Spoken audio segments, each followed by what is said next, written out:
Greetings to all the lovely ladies and gentlemen out there. I'm your host, the Pro Gent, and with me today, once again, are two of my bestest buddies in the whole world.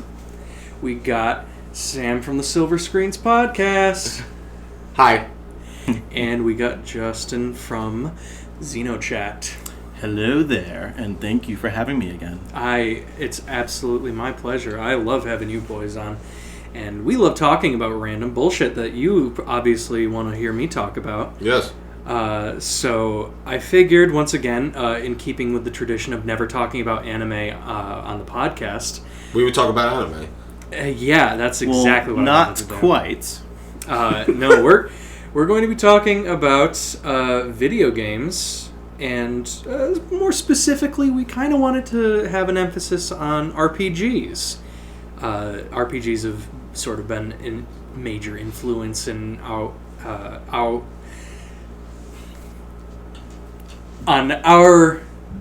choices as writers of sorts. I want to say that some of the best memories of my life are playing RPGs. A mixture of things from the Super Nintendo, some in the GameCube, some in the Wii. There's a lot. And of course you have PS2 and everything in between up to now. But what are RPGs that stand out? That's the question that we're going to be asking ourselves today. So I suppose the best question would be, where do we start on what your favorite RPG was growing up? So I guess like when you were a kid? Yeah. Okay. So, because that question is kind of difficult for me because I've been playing RPGs for a large amount of my life. And I kind of consider growing up to be my late teens and 20s, early 20s. Sure. So that question kind of has several answers for me. I guess the first RPGs I recall ever playing, if I can even consider an RPG. Actually, we're going to get in trouble with this. I think we would... Damn it, Justin. We would benefit if we established what would constitute as an RPG. Oh, man. I know. This is a deep rabbit hole. This is a good way to start, though. Yeah, because there's so many people who... I've heard a lot of people say that RPGs are every game because you're playing a role in a game. Yeah. And those people can go put a head on their bucket and go walk away. I consider RPGs to be when you're actually taking on a very specific role. You design the main character, or there's a game that has some sort of a stat leveling up system. Sometimes involving random battle sequences, sometimes involving various RPG elements that essentially become commonplace today. Anything from fantasy setting to simulator stuff, weird gambling sequences, whatever. I think one of the big things that defines RPG, and rather RPG gameplay, is growth. You want to see some sort of growth, whether it be through their stats, whether it be their physical growth. I guess that also goes into stats too. Or it could be emotional growth or character development growth. Oh, sure. And I guess that's probably one of the biggest things that would define an RPG, or rather a role-playing experience or role-playing element, because a lot of other genres borrow that. There's a lot of games today that take RPG elements. They have level up systems. I mean, I think like even Halo has like level ups. Yeah, essentially. Yeah, it's the same thing, yeah. Like it's a similar thing. Growth is generally one of the main traits of an RPG. Yeah. And I guess we could say that the games that we're going to mention today all feature characters that go through some sort of growth. Yeah, character growth is definitely a good way to describe an RPG, because if somebody says that, Mario's an RPG because you're playing as Mario, well, the only Mario games that count as RPGs are like turn-based stuff like Paper Mario or the Mario and Luigi games, because that also incorporates stat level up systems. And there's actually some character development in the stories that they have, Superstar Saga and Partners Through Time, stuff like that. So from my standpoint, obviously, character growth is a good is a good way to describe RPGs, but not for everybody. Mm-hmm. And, who cares? Yeah. Video games are one of the most heated topics of the modern age. That's an understatement. Epic gamer moment. Yeah. Sure. So, what would you say is an RPG that really defined you growing up? Okay, so I guess like the first RPG that I ever really played was a game called Star Tropics on the NES. And I know a lot of people say, "Oh, it's not an RPG, just an adventure game." But it does feature some character growth. You are leveling up, you are doing quests, you are crawling through these crazy dungeons and solving these puzzles, so I'll count it for that. But, I went from that game, and then I eventually started playing other games such as Final Fantasy Adventure on the Game Boy, which, for those of you who don't know, is actually a prequel to Secret of Mana. And I played that. I also had Final Fantasy Legend, also known as Saga in Japan. And then eventually I got to more complex games, like everybody knows Final Fantasy VII. But I also played Pokemon, and then eventually games like Golden Sun, which was a game that is very dear to me in particular, because that's a game that it was one of the very first RPGs that I ever played in another language. When I was really young, I moved overseas. I moved to France for a few years, and Golden Sun was a game that I played entirely in French. And that was actually one of the things that helped me learn French, actually. That's pretty cool. And Golden Sun, I played that in French. I had another friend who let me borrow Pokemon Ruby in Spanish, and actually played through all of that in Spanish around that same time. So, but I think like the RPGs that really had an impact on me wouldn't happen until later on. Golden Sun, I guess, would be one of them. But later on, I would play games like Xenogears, which showed me just how deep and complex a story could be in a video game.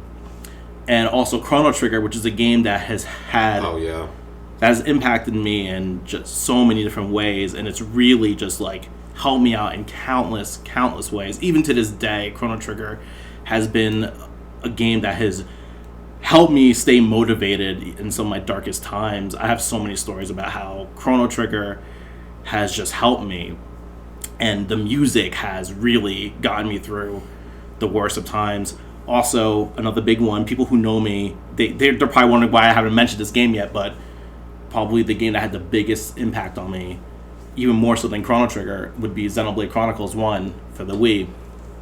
And that's because that game came out at a really, really, really bad time for me. I was struggling through all sorts of stuff. School was really, really difficult at the time. I was going through a lot of stress, a lot of pressure, and I just didn't know what to do with myself. I kind of hated myself for a while, because I hated where my life was heading around the time. And Xenoblade came out at the end of the school year, towards the end of the school. I think it was April 6th. Yes, April 6th, yeah. There. Towards the end of the school year. And Xenoblade helped me really just put my life back on track. Mm-hmm. And a big reason for that was because the main character, Shulk, I found him to be very relatable. There's a big story behind this, and it's kind of a really messed up story. I won't get into it here because it really is a long story. I haven't even told this on Xenochat, actually. But Shulk and I have a lot in common, or at least I felt like we had a lot in common, and some of the things that happened to him and some of his interests, and I saw a lot of myself in him and a lot of my flaws in Shulk as well, too. So I guess playing a game that had characters that felt so similar to me, that had both my strengths and my weaknesses, was just like, okay, this is what I need to work on. This is how I can get through whatever kind of hardships I was facing at the time, and that's what really helped me. And then my life's been much better ever since. I've never had a low point like I did back then. So I've always been thankful for Xenoblade for that. And I guess that just goes to show you how video games can have a long-lasting impact. And it's particularly noticeable with RPGs because those are longer experiences. Xenoblade is like a 60, 70-hour game. Oh, yeah.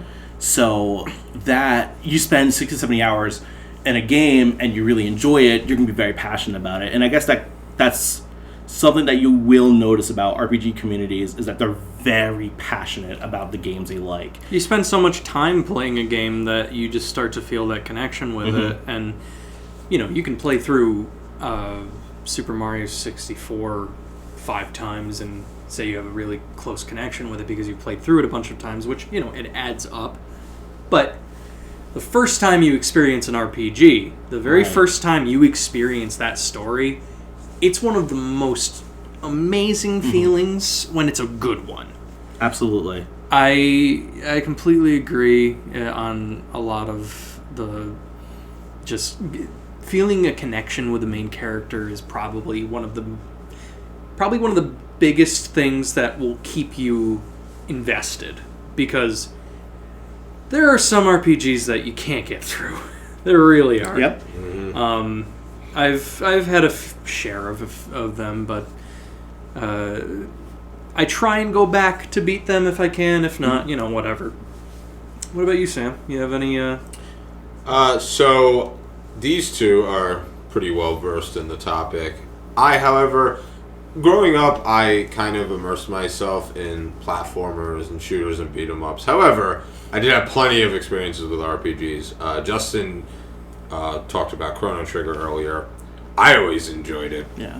I always thought it was cool that the art was done by Toriyama, and I also liked the weapon choice in it. And I think it's a fun starter RPG, and I kind of felt the same about like maybe Secret of Mana. But I would say I didn't actually start really playing them until a little bit later, and then I found it's funny you were talking about Mario, because Super Mario RPG was probably my first genuinely fun experience playing RPGs, because here we had a familiar character in his universe, and then you throw him into the RPG format of gaming, and you're like, wow, I was already down for the ride through this adventure, but now I'm even more invested, because the world starts to slowly open up more than you ever thought, because you always had like the Mushroom Kingdom, and it seemed like you hear kingdom, but it was always such a contained subject matter. It's like a little microcosm. You have no idea what's beyond it. Exactly. Mario RPG it was such an interesting game for various reasons,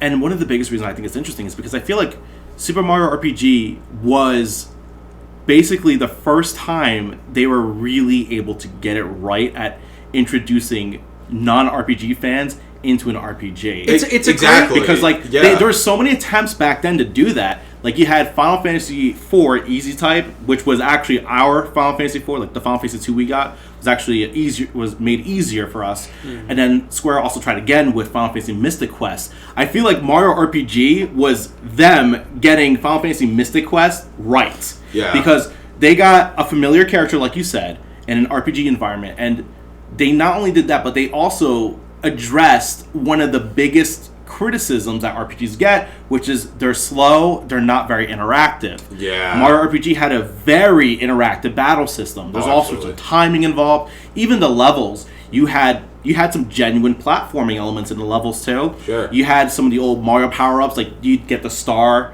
in certain areas. And I think Mario RPG was one of the first times where they really managed to make an RPG that could appeal to people outside of the niche. It is a very good introduction into RPGs between the various element types of characters. Mario is the all-rounder character. Mm-hmm. Bowser's the bruiser. Mallow's the mage. Peach is the white mage. Geno is the glass cannon character. So you have these really well-defined base classes, essentially. Yeah, exactly. And I think that's a really good way to design this game. Mm-hmm. And the original villain of that game is still probably one of the most memorable Mario villains. Smithy is just great design. Creates these great designs for minions. I've always thought of making, if they ever made a Mario Muso game, I would love if they actually incorporated Mario villains from all these different Mario spin-off titles, because that would round it out really nicely, and that would give you a lot of villains to work with. And also another thing, yeah, that's why I brought it up, because as somebody who doesn't spend a lot of time with RPGs, it was the perfect stepping stone into it. But I also really enjoyed one aspect about it that is it might be like an oversight, and it may not seem important to some people, but the idea of, so I played this game when I was fairly young, so I wasn't exposed to like a great wealth of film at that time, where you would get your standard villain and then you get his lackey. So you said how Smithy is like one of the most memorable villains. I would actually say that Exor was more memorable. Oh, sure. And that was one of the few cases when I was young of a lackey being as menacing and mysterious as a character as the overarching villain was. It's just because you see Exor the whole game. Right. And you kind of, and my dumb little child brain actually thought that Exor was Smithy for the longest time, like up until the actual fight. Right. I'm thinking, like, that sword must be Smithy. Like, he's the reason why this all happened, because he came down into Bowser's castle. Yeah. But then you go inside Exor, and Smithy's there, and he's got this great design. Oh, yeah. So it's almost like the Final Fantasy IX villain, where it's like Kuja is the villain throughout the entire game, and then right out of nowhere, there's Necron. Yeah. That's fun.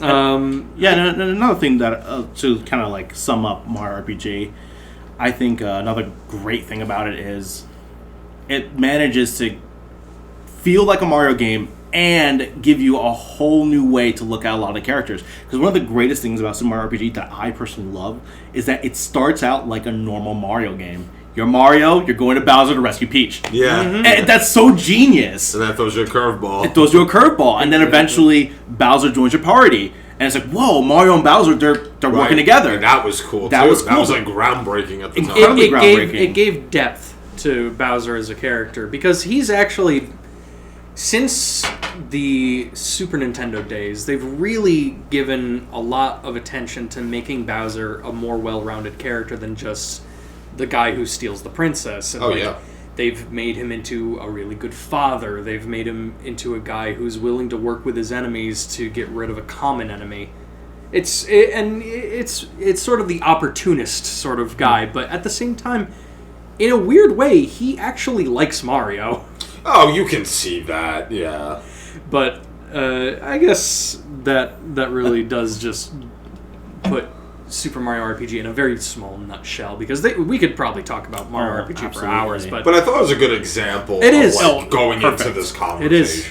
Yeah. For me, growing up, I had a lot of experiences with various straightforward RPGs and action RPGs between the Super Nintendo going forward. Final Fantasy VI is probably one of the biggest influences on me. I remember that from a very young age. It's probably still my favorite Final Fantasy game for a lot of reasons. The writing is absolutely phenomenal. The characters are really diverse and a lot of fun. Everybody gets a really good amount of screen time for their personal stories. Kefka's a great villain. I think that there's more depth to him than people saying, oh, he's just the Joker in a Final Fantasy universe. No, there's more depth to him than that. He's a guy who had experiments done to him. It drove him crazy, and now he's out for vengeance by the most backhanded way he can be, which is scraping his knee to be the jester to this emperor, and then just at the right time, he's just like, oh, no, I'm the man. But, so yeah, Final Fantasy VI is one of those main RPGs that really got me into everything. Action RPGs like Illusion of Gaia, I would consider that an RPG in a sense. There's a lot of character development in that series. It's mostly an action game, but at the same time, there's really cool level up mechanics in it, leveling up the various forms that the main character can take on. So it was a good childhood growing up with the Super Nintendo. Let's just say that. And then The N64 had basically no RPGs Very except true. for one of my personal favorite games of all time, Paper Mario. Mm-hmm. And Paper Mario is easily one of my favorites. And it's funny that Mario keeps coming up in this, because why are Mario RPGs so good? Yeah. And they have a really good track record if you think about it. Oh, absolutely. I think that the original Paper Mario is actually the best of the series. I know that a lot of people wouldn't agree with me. They think Thousand Year Door is, but and it's not to say that I don't love Thousand Year Door. I do. Yeah. It's got some of the best mechanics in the Mario RPG systems between the Mario and Luigi games, between Mario RPG and Paper Mario, but I have a deeper connection with the original. Yeah. And a mixture of that is I played it a lot as a kid, I played it a lot growing up. The soundtrack is completely memorable. Every single track I can remember just off the top of my head. And I don't feel that for the Thousand Year Door. There's a lot more just generic RPG soundtrack going on in there, whereas Paper Mario, a lot like Super Mario RPG, just has a Mario soundtrack. Yeah. Which is kind of why it sticks in my head so much. The music is always something that keeps my attention in series like that.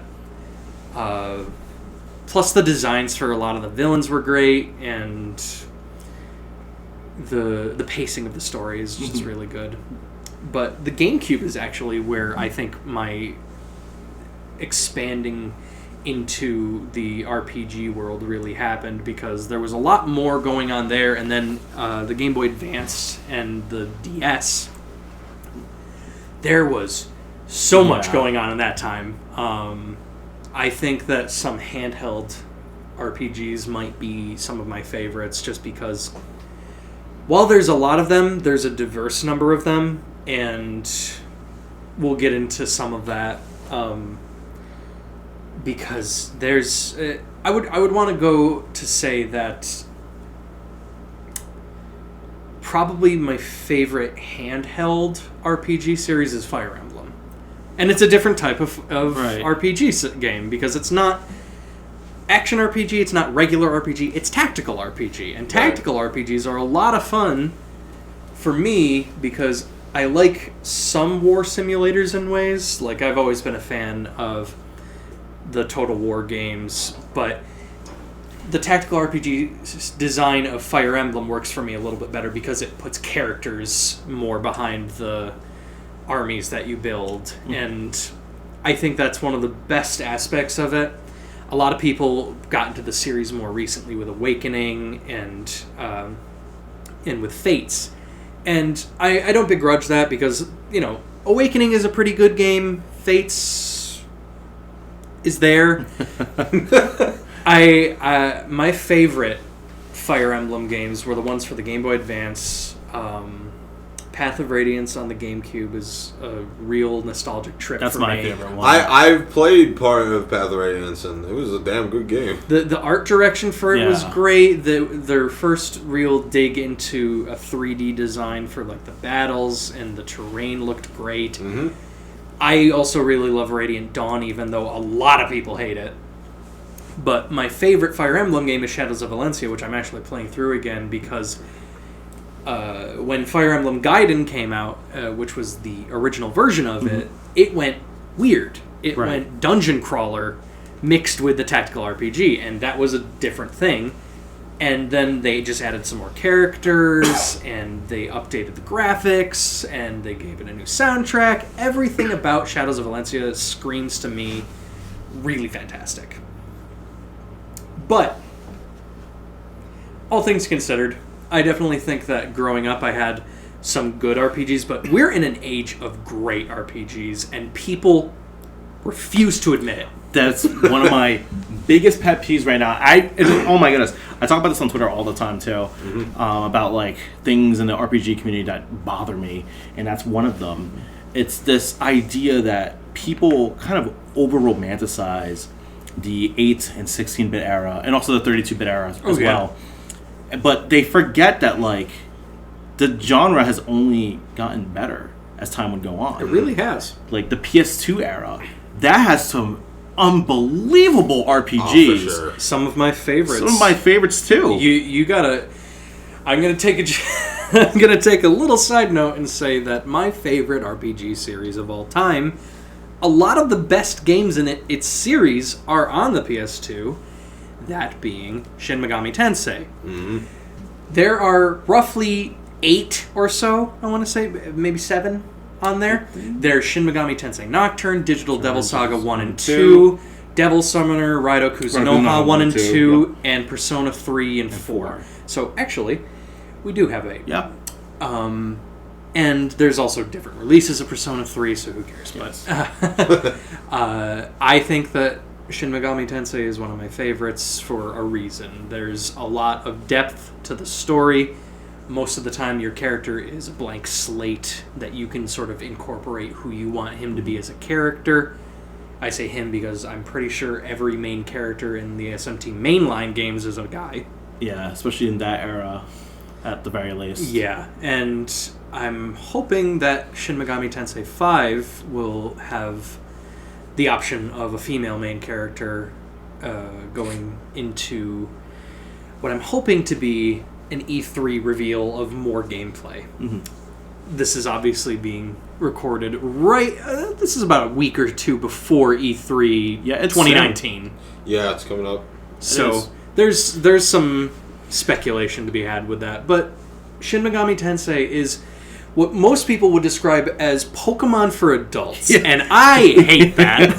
Wow. I've heard really? that. Yeah, people yes. say that? People say that all the time. Oh, and I that don't upsets me. It's not. It's nothing Yeah, like that. I It's a completely different system. It's like you can't compare Pokemon and Yokai Watch because Right. they're these completely different beasts in general, and it's the same thing with Shin Megami Tensei and Pokemon because it's not the same sort of level up system. You can't just keep a Pokemon and fuse it with another Pokemon to make a new Pokemon. That would be weird. You don't want to mix your Pikachu with a Ditto and have a gelatinous Thunder Rat. No, no, you wouldn't. But I also am huge into theology. I love mythologies. I love the study of religions and the various demons and angels and gods involved in them. And I think that the world just has this expansive history of things that I learned a lot about from Shin Megami Tensei, and it made me go into more of a research phase in my life when I started playing them. And it sort of helped me develop as not only somebody who retains any sort of information, because it's information I want to keep, but it's also, it incorporates into my love for anime because Shin Megami Tensei is pretty anime. Be careful who you tell that to. Oh, I don't care. Yeah. That's the thing, though. It's the best kind of anime, though, because Shin Megami Tensei is essentially the 80s OVA of RPGs. Right. It is great art direction, great story. Usually the game lasts just the right amount of time, but you want to return to it for possible different endings. And that's what makes an 80s OVA very good, because that was just a time when artists were allowed to do whatever the hell they wanted. Yeah. And that's when the best sort of art direction came out, because you can look at some series from the 80s, and it's standard fare anime, just in the 80s. But you look at to OVAs, and there's some really amazing stuff that came out of the 80s because of it. Giant Robo, for example, the Devilman OVAs, Bubblegum Crisis. Right. There's so many. But we're not talking about anime. We're talking about RPGs. Damn it, ProGen. Don't worry, this is the most we're going to talk about Preface with the whole anime. thing Well, by this is saying- why I said not really with anime, because anime and RPGs are heavily linked despite what the internet wants to think today. Oh, sure. And that's kind of a huge problem that I'm seeing with the community, is that you have a lot of people who shun, and maybe it's not a lot of people, but people are very vocal about shunning modern RPGs for being anime, which is just so ridiculous to me. I even made a tweet about this, which blew up. Yeah. It got like 1,000 likes, and a bunch of people were retweeting it. I know, that's a little shameless plug. Follow me on Twitter. The oldest soul. I'm trending. But yeah, there's a lot of people who really like to criticize newer games for adhering to anime tropes, the very same tropes that have been existent for decades at this point. But it's only because we're in a modern age where they could easily try to inject that into like a personal politics. And that's something that, like, we're at a point in technology where we can make our games look like anime. We couldn't before. Like in the 8 and 16-bit era, it was a lot more difficult to do so. Yeah. However, as soon as CD-based technology was a thing, Japanese developers experimented with it. You look at one of the very first console RPGs to come out on a CD was Ys Books 1 and 2. Oh man, Ys is so anime. Ys is very anime, and it's just so interesting about it. Because not only is Ys just an experiment and weird, like it's an RPG that's an action RPG, but it's an action RPG in a way that's just so weird. You run into things to attack them, and that's it. And that's the whole gameplay set of it, besides menus. And they have like what are essentially fully animated cutscenes, and weirdly one of the most interesting soundtracks you've ever heard, because it was like, wasn't it fully like orchestrated for the most part? Yeah, for that particular release, yes, because Ys 1 and Ys 2 are older than the Ys Books 1 and 2 release on TurboGrafx. Mm-hmm. But that particular release was the first time that... Actually, it might not be the first time we got it, because I think it was released on Master System as well. I know that it was I want to say it was the very first game that actually had voice recording. It's one of them. It's up there. It had actual voice acting, and I believe I forget the names of the voice actors, but I believe they were like... They got some big names. Like, they were in some American cartoons, too. That's interesting. I gotta look it up again. Yeah. But, like, I know Ys Books 1 and 2, they were finally able to achieve the anime look that they wanted to have. They had voice acting, and they would only build on that. Like, the TurboGrafx and PC Engine CD library has so many anime games and anime-inspired games, and that would only continue. Unfortunately, we didn't get to see a whole lot of it because the TurboGrafx wasn't that successful outside of Japan, but it's there. Super Nintendo, we didn't get a lot of the RPGs on Super Nintendo, but if you look at the Japanese library, there's lots of anime games there too. In fact, many popular anime series got RPGs, like Sailor Moon got an RPG, just to name one. And then when we got to the PlayStation and Sega Saturn era, both of those just got so many RPGs. It's just insane when you look at how many games came out in Japan, and we got a few of them. I mean, even before then, like, there were games that came out even before Ys that were really anime. Like, absolutely. Some people's favorite RPGs are like Chrono Trigger and Dragon Quest, and those are anime as fuck because it's Akira Toriyama's art and we style. Equate it to Dragon Ball. And while I personally am not a fan of Toriyama's art style or those series, I understand why there's such a pull for that, because Toriyama's art style is probably one of the most recognizable in the world. Yeah. So when you think that, older RPGs aren't anime, that's completely untrue. It's completely untrue. Because Dragon Quest is one of the oldest RPGs out there. Yep. Yeah, and I've played a little bit of And by the way, we're only talking about console. We haven't dug into the rabbit hole that is Japanese PC gaming. Oh, God. Like, if we're talking MSX or like PC-88, there's plenty of anime games on those machines too. So that it just blows my mind that people are so like they're so invested in this bandwagon that RPGs suddenly became anime over the last couple years. That just makes zero sense to me, and that they'll say that, and in the same breath they will praise an era where anime was being praised, was being embraced by developers. Right. When the PlayStation came out, like, if a PlayStation game didn't have one of those cheesy CGI openings, it had an anime opening. Like, come on. I mean, you know that the people that complain that all RPGs are anime nowadays are the guys that buy Call of Duty every year, or the guys that will buy the new zombie game that comes out every year and praise it, even though it's basically the last year's zombie game. Yeah. But what bothers me is it's actually not. I see those complaints from RPG communities. It's so insane to me. I guess a recent game, Xenoblade Chronicles 2. Yeah. That game...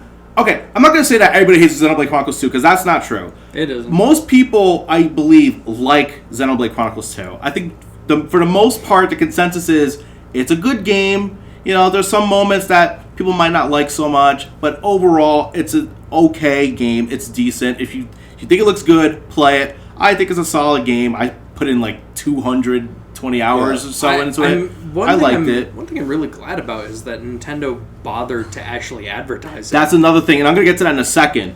But yeah, so I think for the most part, the consensus is that this is a decent game. Solid. But here's the big but. Yeah, I want to.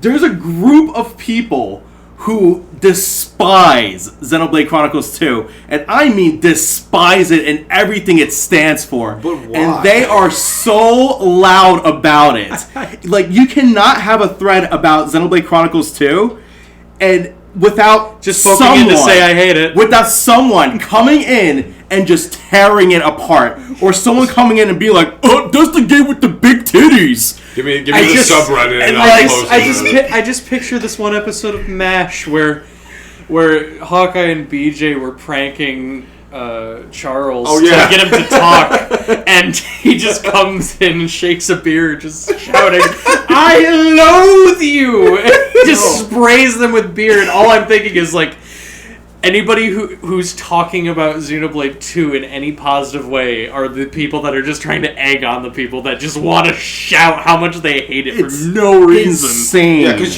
we brought this up earlier today, and I've been meaning to ask you, why so many people dislike the second one.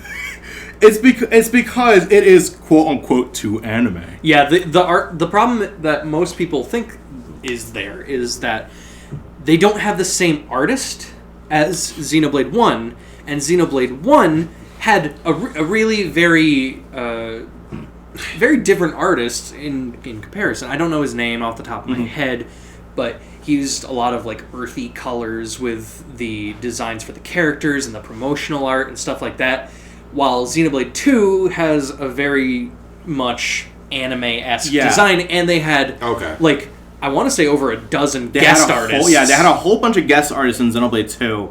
Some of which are really fantastic. Some of which are very fantastic and have worked on very popular works. I love some of the guest artists. Some of the artists, they did the designs for many of the blades that you can get in the game, and it's just so you get a lot of diverse designs. You have a whole variety of designs out there, but let's not talk about the biggest tittied one that people were complaining that only a man could design that, and it was designed by a woman. Did that really happen? Yes, that happened. But it's the biggest tittied blade in the game. She's this snow bunny woman. Talk about Dahlia. Yeah, and she's just got these weird bunny feet. Well, and the thing with Xenoblade, so there's there's 3 blades in the game that people tend to complain about. Dahlia's one of them. Oh yeah. Pyra, and also Perun is another one that people complain about too. Mm-hmm. Not as much as the other two, but yeah. So it's those 3 out of all the other designs, and people will look at them and be like, "This game is just harem trash," and they'll cherry pick one cutscene. People like to put it the cutscene where Mithra wakes up next to Rex, and they're like, "Oh look, this is just anime nonsense. There's nothing to this game." Or they'll pick at that one scene where Rex wakes up on Pyra's lap. I think he wakes up on Pyra's lap, and the camera pans upward, and you got a little bookshelf there. Yeah, they'll point to that. But the whole point of these cutscenes is that Pyra and Mithra are so becoming so attached with Rex, not only as a person, but the fact that spoilers, he only exists at this point because they put some of their life force into him, but they've grown so attached to him that they're starting to get closer and they're trusting him more. And that's kind of why Mithra is coming out as well, because she's actually showing trust as Pyra. Right. And there's actually a lot of backstory as to why Pyra is the way she is. I've seen a lot of people go on about how Pyra is just waifu bait. But the thing is, there's kind of a reason for it, and it's plot related. There's a huge spoiler related to why Pyra is this supposedly incredibly nice, almost perfect, very idealistic kind of character. Exactly. There's actually a plot reason. And I'm glad that they do a good job of pacing that. Mm-hmm. But obviously we won't go into detail on that. There's just... I can make a whole podcast about Xenoblade 2 and just the community. Well, it's almost like you do. I don't. Yeah, and we would love to talk about specific RPGs more at length, but we'll get more into that in just a moment. So yeah, like back to the marketing for Xenoblade 2. Like that's one of the things that makes any RPG actually sell. Yes. When a company actually puts a little bit of marketing behind it, because Octopath Traveler wouldn't have sold anything if they didn't advertise the hell out of it. And I'm glad they did, because Octopath is a fantastic game. I'm really glad that Square Enix finally brought a really solid RPG back onto a Nintendo console. It's one of the most standout RPGs I've played in the last roughly 5 years, I want to say. That wasn't made by Atlas, and it's a shame that we don't get to see more of those, because and I'm not going to be the one to say it's only good because it's got that classic graphics that looks like a Super Nintendo. No, it's a mixture of it has this nostalgic feeling while being a very modern RPG. It's got a really cool battle system. The composer was perfect for this game. They did such a good job with it. The pacing of the story is a lot of fun for every character. And the various places you go feel really well designed, and the country that you're in is just really beautiful and expansive. And all things considered, I had a great time playing it when I did. I think I'm probably going to return to it in maybe another year or two, just to really give it another solid go through and formulate what I would consider my final opinions on it, because my first run through on most RPGs is, I had such a good time, but I need that honeymoon period where I let that digest, and then I can play it again and really like give it a proper full critique as I'm going through it. And I think that's a good way to go about it, personally. But you wanted to mention something else about Xenoblade 2's marketing? The marketing aspect, it's so important for RPGs to be marketed. And I think that, unfortunately, many developers and many publishers, they were under this impression that their games could just sell from word of mouth. Yeah. And while that can very well be the case, sure, there was a game recently that I'm pretty sure sold just on word of mouth, and that's Nier Automata. Oh, yeah. A game that had no business selling what it did. No, because I heard about it strictly from friends. Like, everyone was talking about it. And I would like to say that we do have a special guest star with us today. Yoko Taro is just laying over in the corner like he usually does.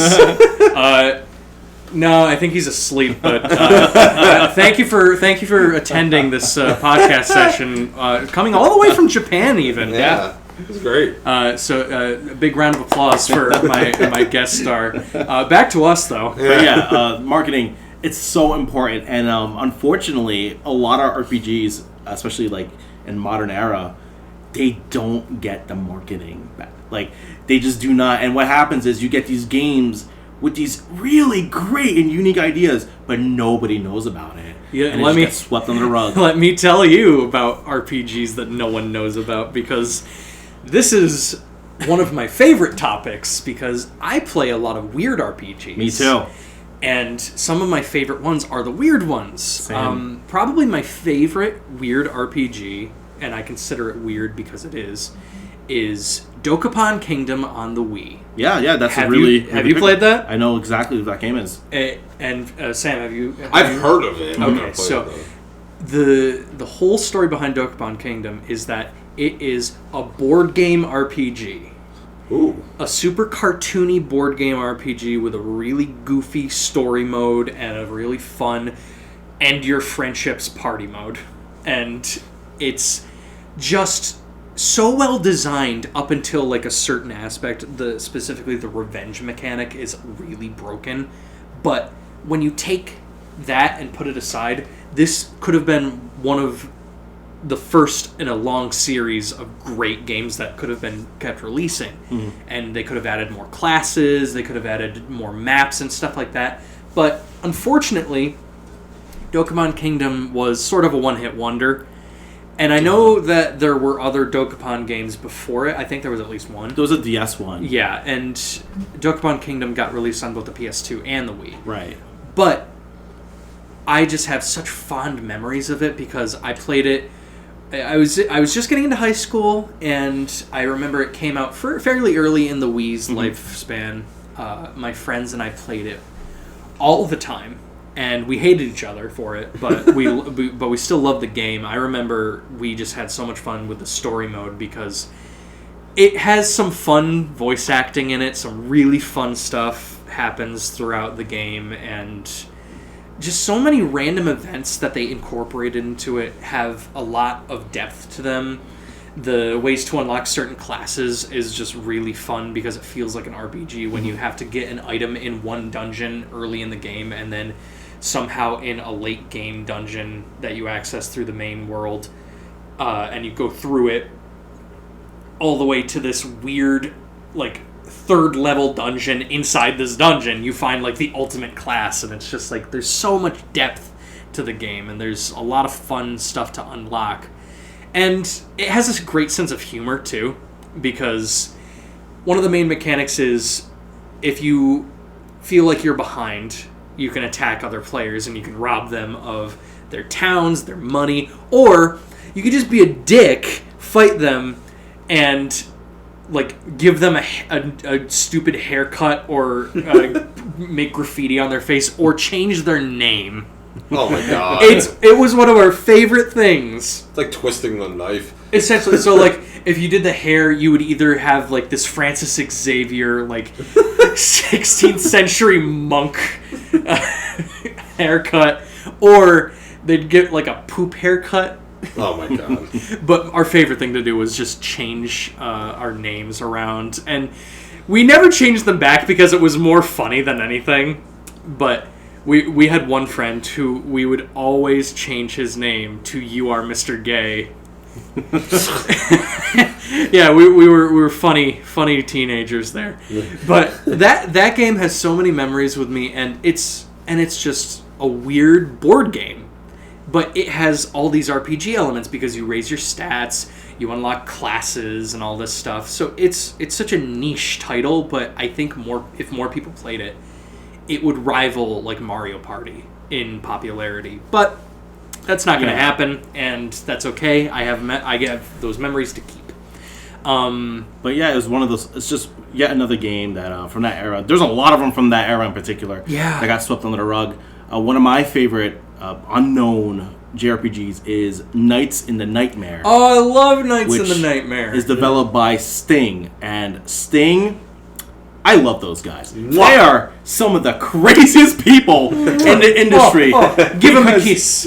Like, they make these battle systems that are just so deliciously convoluted. But they're beautiful for it. And Nights in the Nightmares is just like the culmination of that. The tutorial for it is like well over an hour long. It's like a mixture of Valkyrie Profile, Ikaruga, StarCraft, Final Fantasy Tactics. And that's like not even doing it justice. It's one of the very few video games that I genuinely cannot describe, because anytime I describe it, I never feel like it does it justice. You cannot describe this game. It's just, you have to play it. And what's so just unique about it is the battle system. The overall feel of it is great.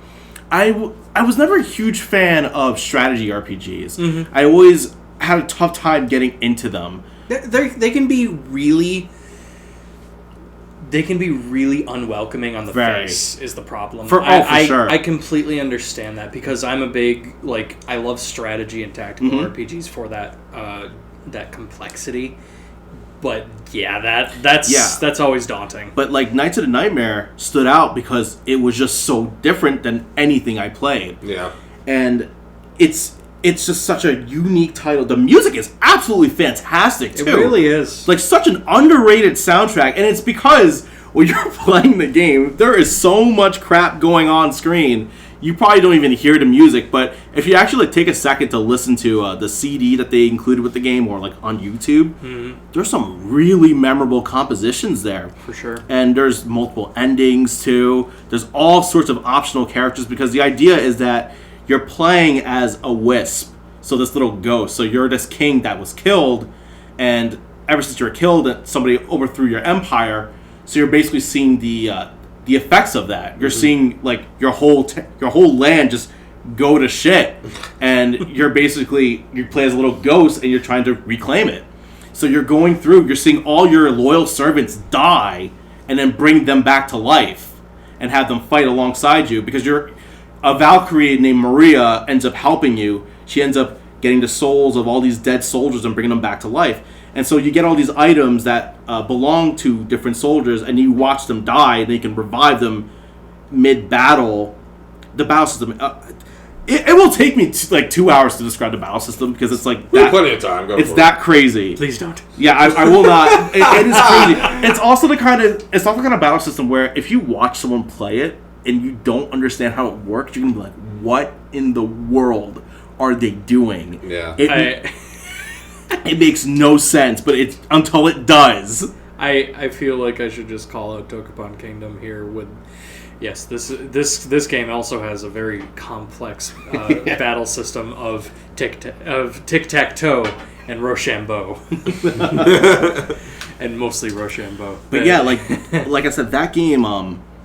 completely under the radar. Nobody knew about it.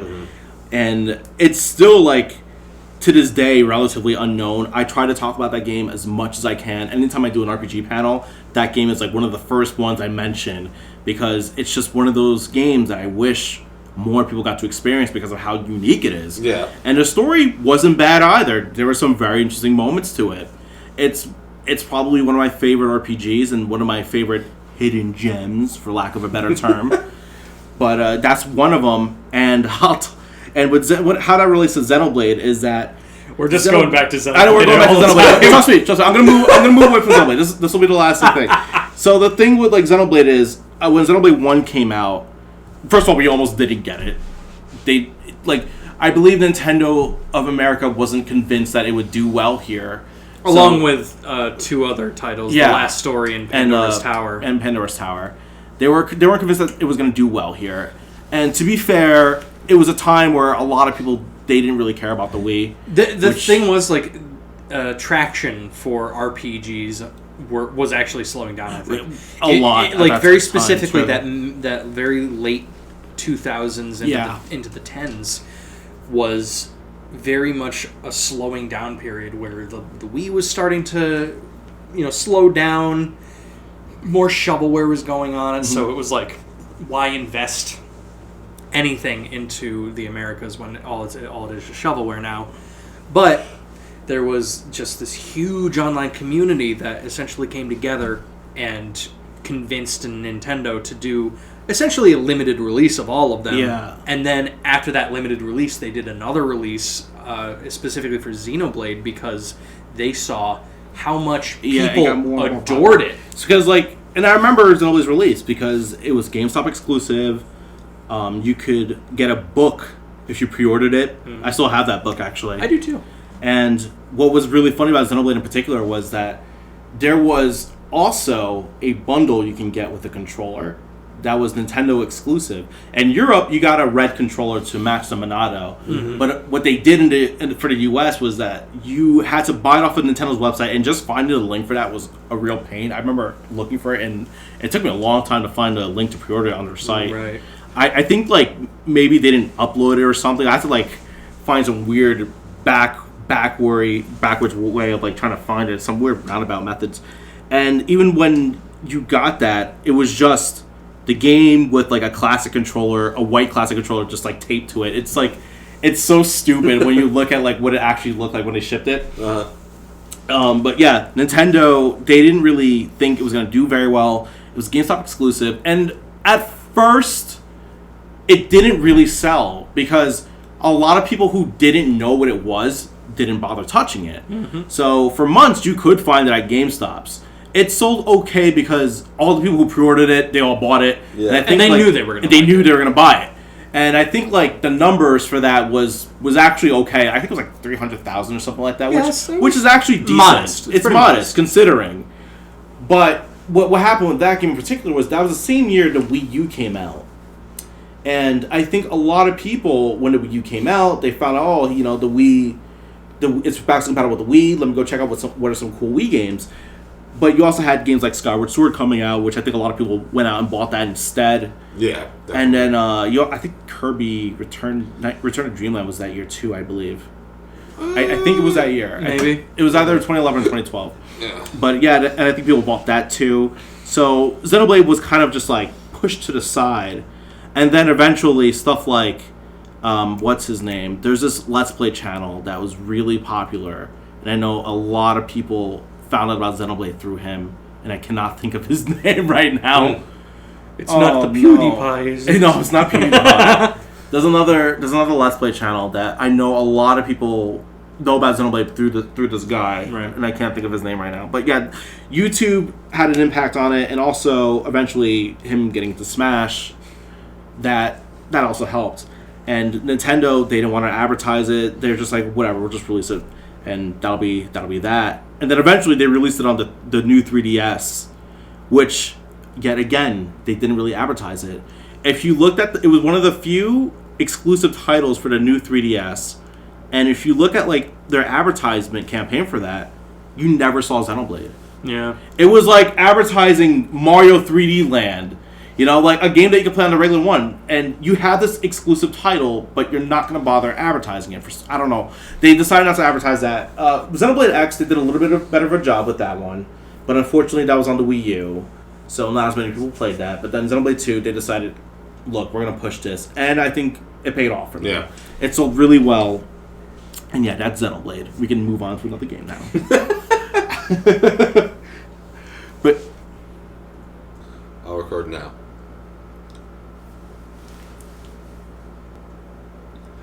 Should I play back where we left off? Yeah, I was about to say. Some other obscure games that I think are a lot of fun. There's a lot of DS ones. Mm-hmm. Probably one of my favorite weird DS RPGs is called Rondo of Swords. I know I showed it to you, Justin. Yeah. I don't think I've ever mentioned a word of it to you, Sam. I think I might have heard it. You may have heard me talking to Justin about it, but it is an RPG like nothing I've ever played. The combat system is essentially you run your character in their move cycle through enemies. And that's the combat. They attack as they move through enemies, and enemies do the same thing. And so people with different classes have different abilities that would allow them to go through like more people or stop enemies in their tracks. Like knights have a lot of movement, so they can go through a bunch of people. Or your main character is a lord / regular swordsman, so he'll do a lot of damage, but he has shorter movement range. Or you have an archer who can't move through people, but he can shoot in a line at people, so you have to position him before you attack. Or mages who have a specific zone of effectiveness with their spells. And it's just this weird title, and it has some weird cameos as well. It has a cameo from Izuna, from the Izuna games on the DS, which is fun. It's not the best game in the world by any means, but it's weird and it's fun The story can be a lot of fun. The character designs are pretty decent. It's very anime, but it's a different design than what I normally see. And I think one of the most interesting things is that a decision you make right in the middle of the game completely changes the story. Ooh. And it changes the main character's class and his appearance. Like, if you decide to... he'll either become, like, this really light-colored savior kind of person. Mm-hmm. But if you do the opposite of that, then he takes on this yellow tone and golds and reds. He looks sort of like Gilgamesh from the Fate series. Mm-hmm. And he almost becomes this cold-hearted villain. And you play him for the rest of the game like that. Wow. And it's the coolest thing to do that, because it also changes characters you get, which is really cool. You can get certain characters in one storyline, or you can get other characters if you go through the other one, which makes it really replayable mm-hmm. for that purpose. The DS has just so many random RPGs on it that it's hard to count, and so do like the Wii and PS2. Mm-hmm. But you also have the Xbox 360 in particular. What RPGs came out on that system? Well, there's some niche ones, like Operation Darkness, which is this really odd anime-esque World War II shooting RPG. It's like a tactical RPG where you're playing this sect of European soldiers in World War II who are essentially a special unit that fight against the supernatural forces in Hitler's army. Oh.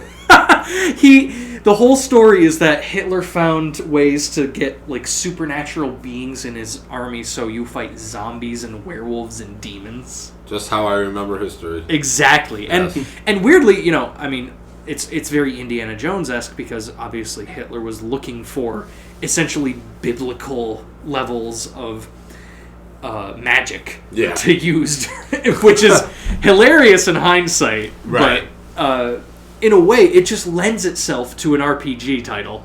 Yeah, sort of. Is Mecha Hitler a final boss? If only. But this isn't Wolfenstein. No. But let's talk about what is possibly the most famous RPG of the modern age. So much so that it has grown to possibly have a genre-defining title. Dark Souls. Oh, yes. Let's talk about Dark Souls. Dark Souls is, in fact, an RPG. Very much so. It is. It's a Japanese RPG. Yes, it's an action, Western-style mm-hmm. Japanese RPG. And it's probably one of the biggest cultural phenomenons in the gaming industry in the last 10 years. Oh, easily. But what's so weird about it is that it didn't really start as that. No, it didn't. And it's like... It didn't start as it, and it didn't become it until it had several entries. I remember when it first came out. Mm-hmm. I never played Demon's Souls. I didn't have the title.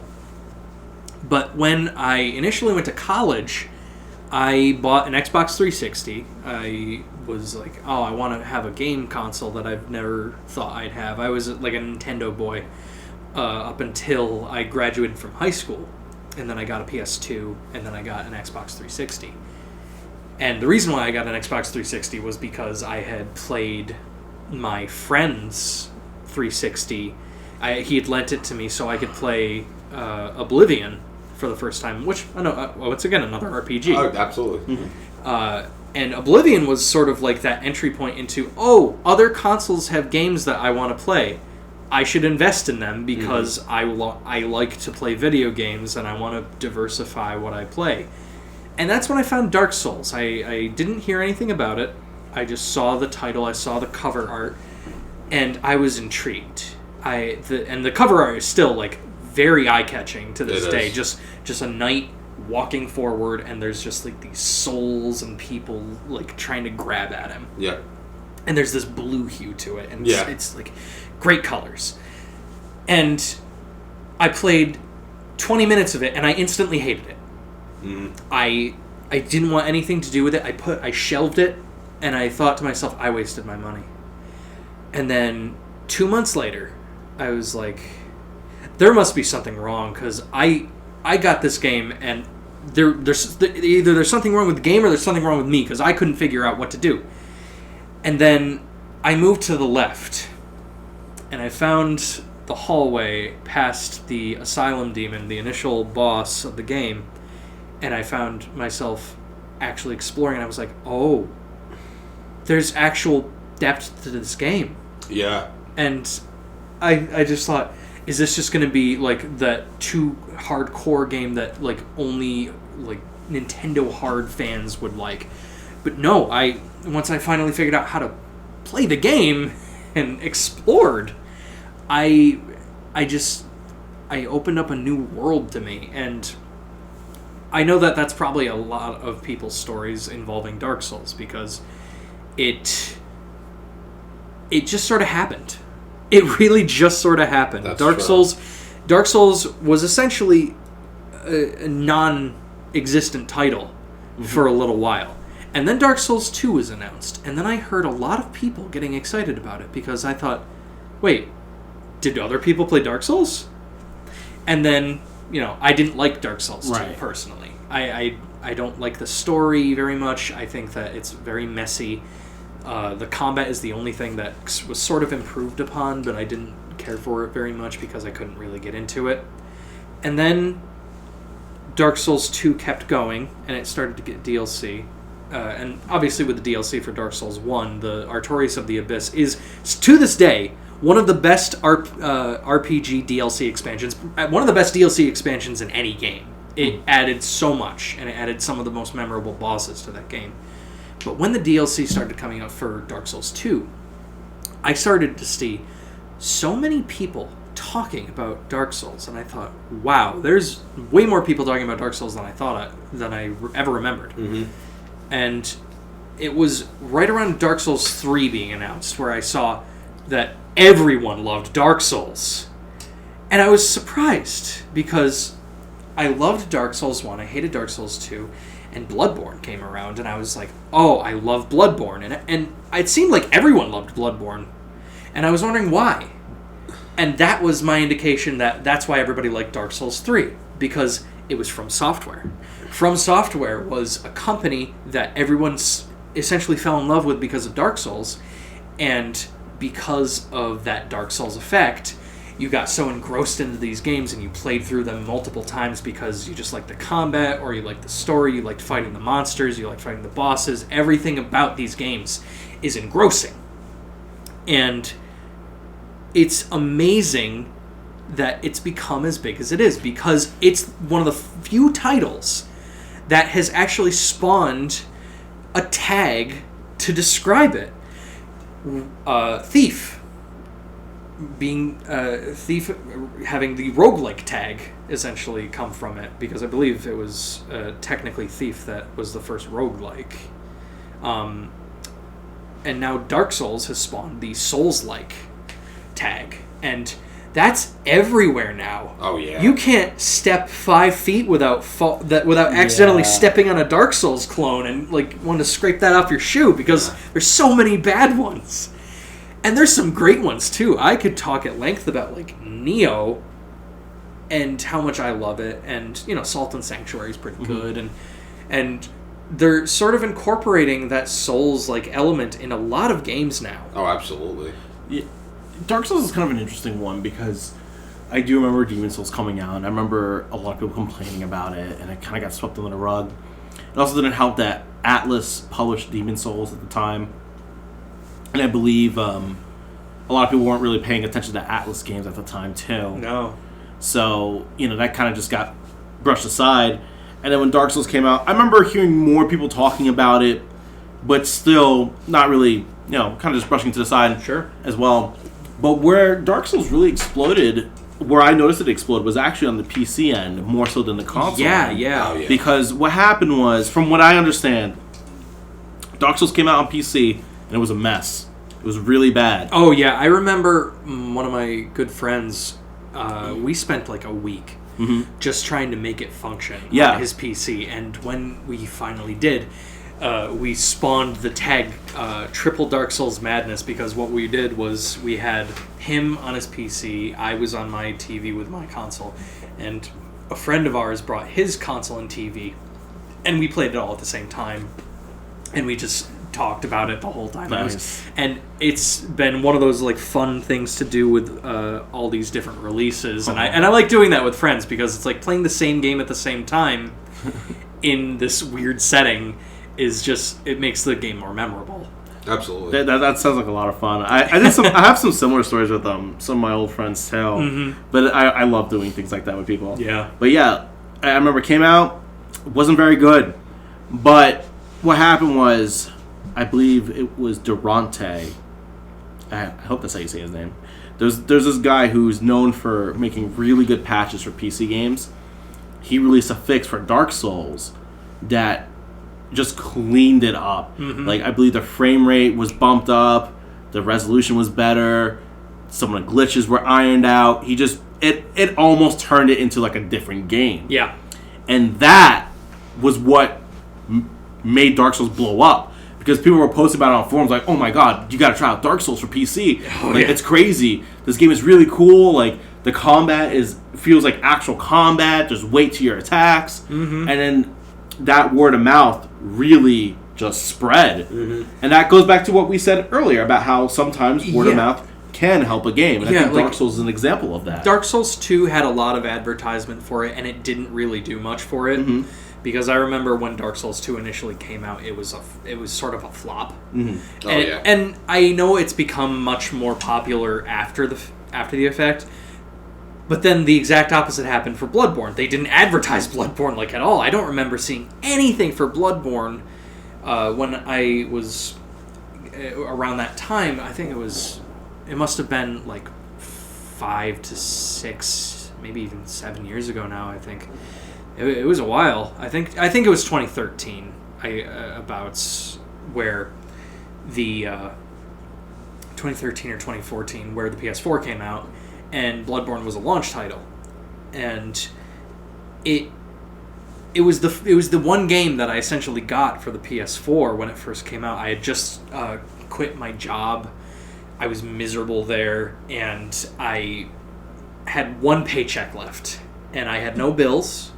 And I thought to myself, I need something that's going to hold me over until I get a new job. So I invested in a PS4 and I bought Bloodborne. And Bloodborne is probably the most memorable Souls game I've ever played from software. From software. It's so much different than Dark Souls while being the exact same. The combat is just so different without the protection. Yeah, because I think it's meant to be more so like, because the Dark Souls games kind of tags this element of defense and strategy. Yeah. And I feel like Bloodborne was just the complete opposite. It's all about carnage. Yeah. Bloodborne is literally all about carnage. And that sort of links to the Victorian era horror that it's going for initially, and going into the eldritch horror of like H.P. Lovecraft later on. My favorite.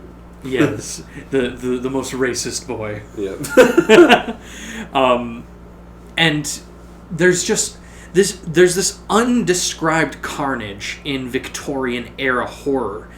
Like, Dracula is bloody, and Frankenstein is bloody, and like there's these essentially side stories where it's mostly like murders, and like it's barely described, but when you want to think about it, like what actually happened with that, like people were essentially like killed limb from limb and stuff like that, and you see that sort of hyper aggressive crime in like in a comic series like The League of Extraordinary Gentlemen, which is another Victorian era story, but that's kind of where Bloodborne lends itself. It's just it's this whole bloody system where it takes vampires and beastmen and all these great Victorian era styles and puts it all in one world. And that's such a cool concept, and I wish they would go back to it for Bloodborne 2, and I'm glad that Sekiro, that recently came out not too long ago,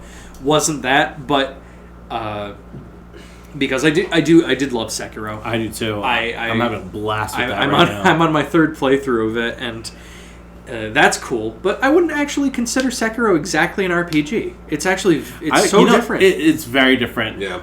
It's less stats based. It's like an action platform. It's like an action platform. It's almost a rhythm game. In a way, I could see that. Because of the way the blocking and the reflection goes. Yeah, I see what you mean. There's a real nice rhythm to it. Which, to be fair, a lot of platformers have a rhythm to it. Oh, sure.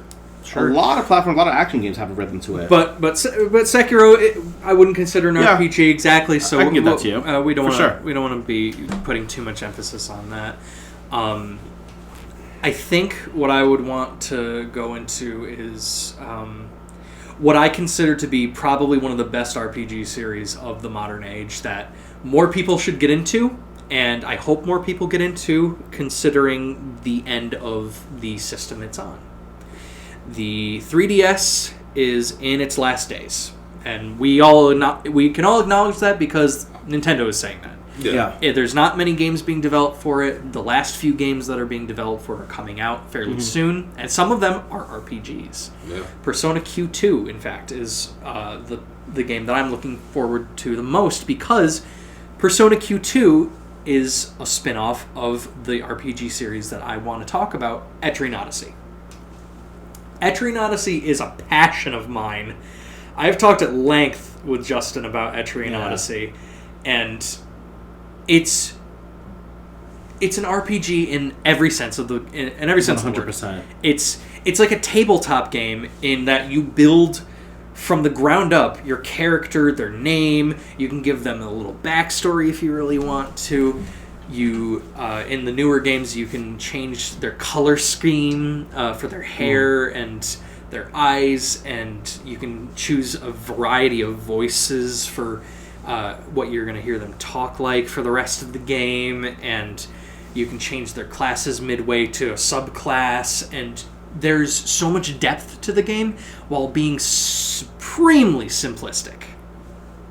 It's a game series that started out on the DS and has been going for the last roughly 10 years, I want to say. Yeah.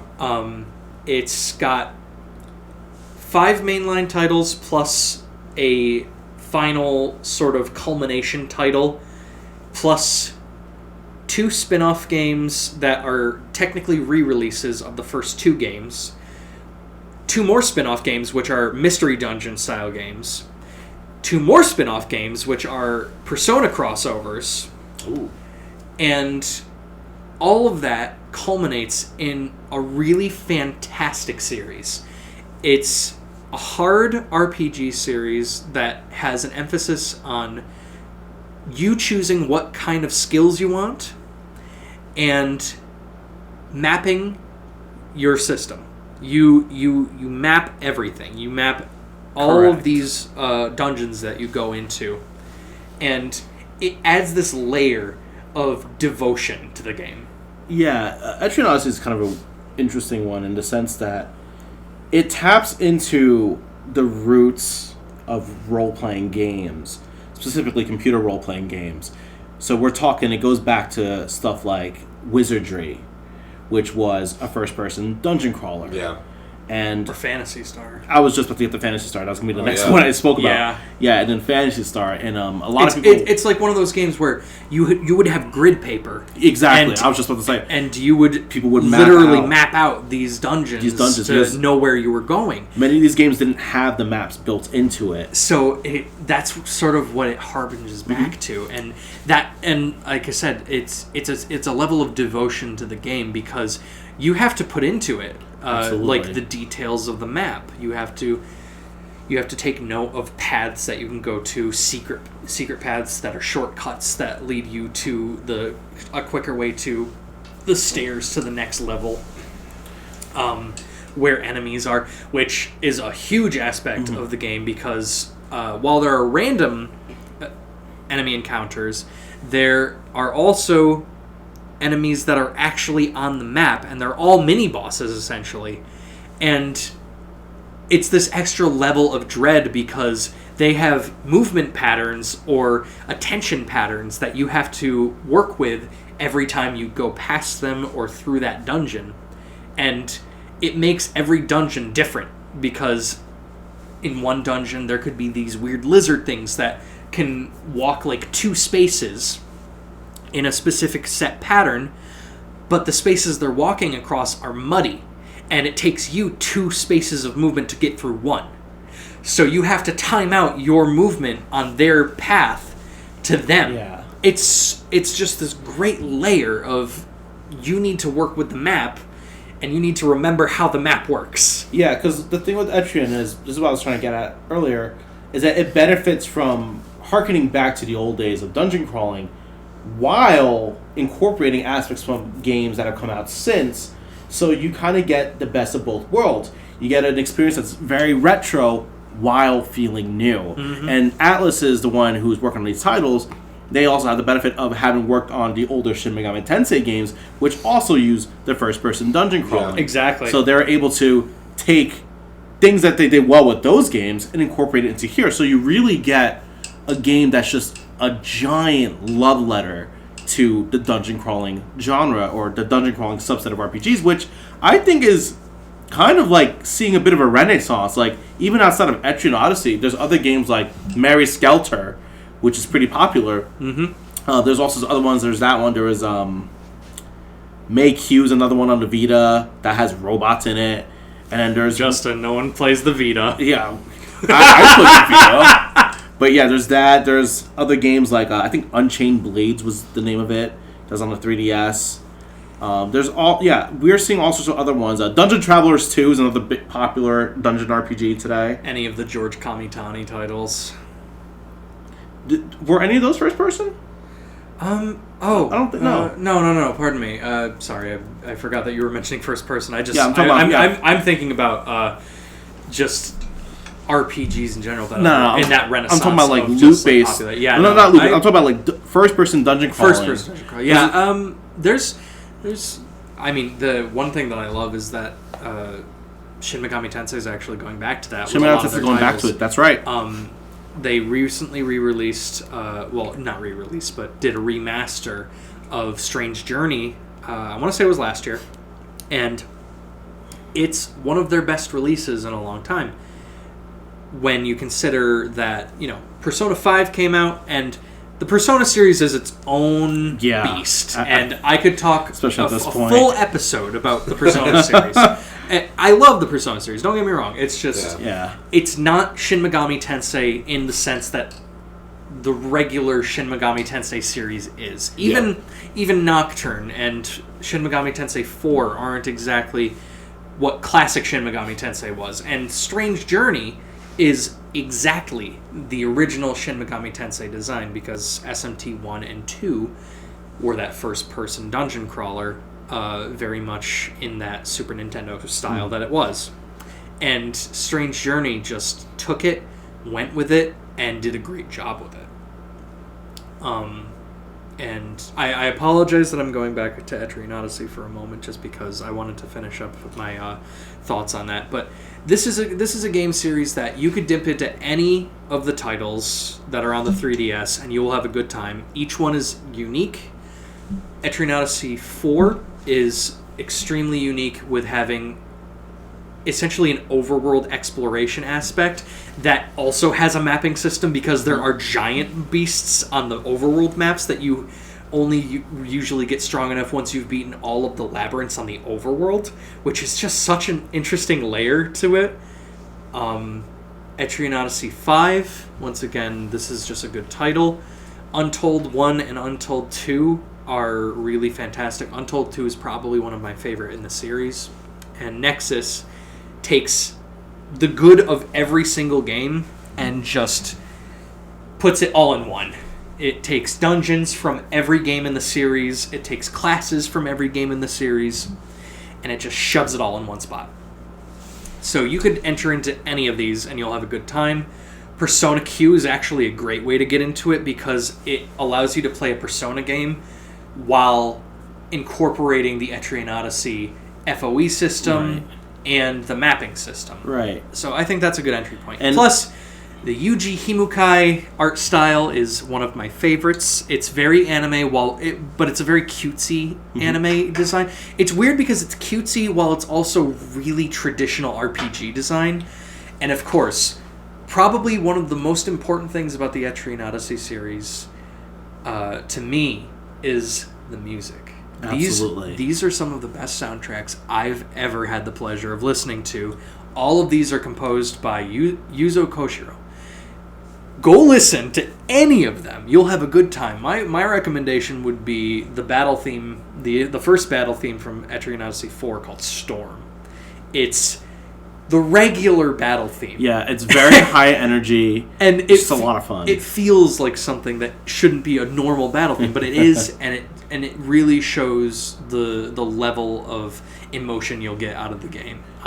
So What's also kind of neat about I think the first 3 games in a series, although I do believe it was also available in later ones, is that they used FM synth for the soundtrack. Yeah. Oh. So they sound like really retro RPGs, and they do such a great job. And then the later games, I think 4 and 5 had the soundtracks as a DLC, but you can get the FM versions of the soundtrack as DLC. But yeah, that's another thing that just makes the Etrian Odyssey series kind of cool. I've personally only played the 5th one. I bought it and I didn't finish it, but I really, really liked what I played. I had a lot of fun party building and party planning. You can just spend so many hours just trying to figure out what you want to do, trying to optimize your party. If you're really into gameplay, this is a great series. But if you're the kind of RPG player who doesn't care about gameplay so much as you care about having a story, I think the Persona Q ones are probably where you want to go. Oh yeah, for sure. There's a lot of people I know who do not like Etrian Odyssey because there's essentially a lack of story. It's not that there isn't a story. In fact, there's actually quite a bit of a story to the Etrian games, but it's not really in your face. You're not going to get showered with cutscenes. Yeah, the whole point of Etrian Odyssey most of the time is that you're just an adventurers guild who go out into the world and discover more of it, and that's it. And usually it culminates in this weird, the story sort of unfolds towards the end where it's just like, oh, there's this giant being that sort of controls these labyrinths or this world that we're in. Go kill it. And that's it. And that, to me, that actually, because I'll be honest, I sometimes get intimidated when I try to tackle, a tactical RPG or sometimes a dungeon crawler, so it's nice to hear that this series, it's not that there's no story present, but that you essentially can just hop in and go along for the ride and not really have to be that overwhelmed. Absolutely. Exactly. In fact, when I played Etrian Odyssey 5, all my party members, I named them after people I knew. So who was I? My dad does that all the time. I love this about my dad. He got me into video games when I was younger, and he always carries his DS around no matter where he is, and he's always playing something. And he's usually playing an RPG, so he always has some sort of an RPG going on, and he names all the characters after family members and stuff like that, which I think is just hilarious. It's cute. So I want to ask you guys this question. So let's say that somebody, because I've always been just me as a person in general, I could never seem to tackle anything out of its chronological order. Oh yeah. Whether that's a show or a movie series. Sure. I've had rare exceptions, but for the most part, you feel you need to go in order. Oh, absolutely. So let me ask you guys, somebody who wanting to get into RPGs, do you think that it's fundamentally important to start from the very beginning, or do you think that the context of that series would lend itself to answer that question? That wholly depends on the series. Yeah. That really depends on a specific series. Okay. Because using Shin Megami Tensei as an example, the original games are daunting. They are hard, they're confusing, and you essentially need a guide to complete them. Even into Shin Megami Tensei 3 on the PS2, I needed a guide to play through it the first time I played it because there's just so much confusing stuff to do. And one thing that I always had to have on hand was the fusion chart, because I don't remember how certain things fuse together into specific classes. And it's funny because they actually include that in the manuals for a lot of like those SMT games that era. It's so useful because, in particular for Nocturne, there's specific fusions that you can only get during different moon phases, which is a thing that's constantly happening in Nocturne. In the upper right corner, the moon is always changing phase, and it affects battles, and it affects fusions. And one of the littlest things that they did with this game was that when you went into the Cathedral of Shadows to fuse your demons together to make new things, you actually had 3 songs. The song that played during anything that wasn't the full moon and the new moon, and the music that played during the new moon, and the music that played during the full moon. And the songs are so different, and they take on this tone that sort of incorporates into the sides of the alignment chart. Because normally, there's no music change, and you can fuse pretty much everything. In the new moon phase, they bring in this pipe organ, and it's like this menacing pipe organ sound, and these are technically remixes of the original like Jakyo Manor Cathedral of Shadows music from the first and second games. But in the new moon, you can fuse, I believe, more law-based powerful units, while during the new moon, you can fuse the fiends, which are specifically related to the Chaos line, and the music is like dark and it's quiet. And the fiends are the best units in the game because of it. You know, an early demon in the game is the fiend Daisojo, and he will essentially carry you through the entire game because he has a broken ability where he can siphon not only HP but MP from enemies, and you can end up literally siphoning all the MP from bosses, forcing them to lose turns because they tried to cast things that they didn't have their MP for anymore. That's interesting. It's hilarious. Yeah. And that's how I beat some of these bosses, but it's just one of those things where it's one of those games that it's hard to enter into that series because of it. For Shin Megami Tensei, I would actually start with a spin-off game. I wouldn't even say Persona is my go-to for that. I would actually say, if you wanted to start anything related to the Shin Megami Tensei series, I would go with the Devil Survivor series for the 3DS/DS. These are tactical RPGs, actually. Whereas Shin Megami Tensei proper and Persona are more regular RPGs. This has tactical RPG elements to it. So why do you think that somebody should start with this? It introduces you to the fusion mechanics of the game in a much easier gameplay style. Okay. Tactical RPG style works really well for this series because essentially you have your summoners who have a party of demons, and you can design them however way you want. The people that you have for your party have different stat builds, so you can actually mix and match their skills to suit them. One of the things that I like about that is that you'll have a diverse cast, and in Devil Survivor, you unlock skills from demons. Okay. So you can unlock every skill in the game, and you can attach it to your party member, and then you can have your demon party. So you can round out a party. Say you have a party specifically that has a healer, a magic user, and a physical attacker. You could round out your human unit with support spells.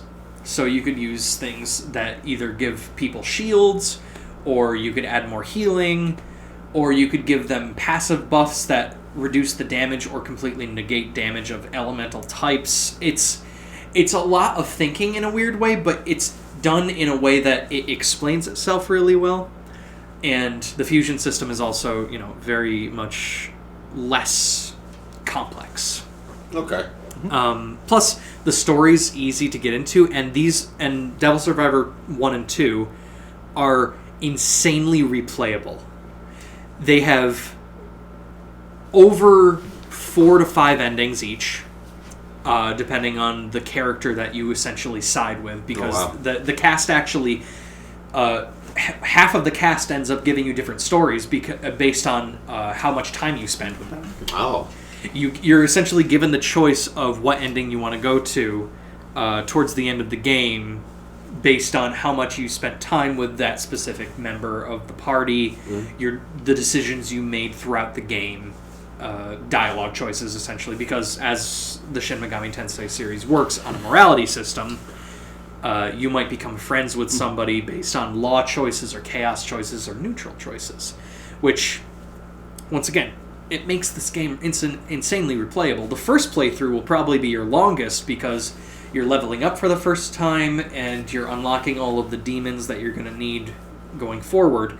But when you beat the game, you unlock a set of points, and you can spend those points to keep things from your previous playthroughs. So you can keep your demon compendium, you can keep your money, you can keep like a demon carryover, you can keep various things, and it allows you to just instantly start at an advantage and play through the game more for the story, and go through different endings because of it, which I think is just one of the best designs for any RPG. And it makes it just really accessible. Yeah, I also feel like it would take the pressure off of a player to not have to take in everything at once. Exactly. And that way they could re-enter it. So you would say that would be a good starting point. That would be my definitive choice for if you want to try Shin Megami Tensei out in any capacity. Devil Survivor is probably the easiest way to get into it. Okay. Yep. How about Etrian? Etrian Odyssey? That's fun because you could literally touch any game. I'd say just play the one you could find. Yeah. You could are they hard to find? I would say Nexus would probably be the one that I wouldn't go for, because Nexus has too much going on. Like there's and I say that in a good way because there's a lot of classes and there's a lot of dungeons, and it's very much an homage to everything else. But you should play more of the other things before you can go into that, so you can actually feel the weight of it all. Okay. And I would say that 5 might also be a bit of a hard one to get into because the amount of classes in that one is also pretty high, and you might not know how to set up a party that will last you the entire game, because you want, in most games, a party with 3 frontliners and 2 backliners. One frontliner would be your tank, while two frontliners would be your regular physical attacker and your debuffer physical attacker who uses status ailments.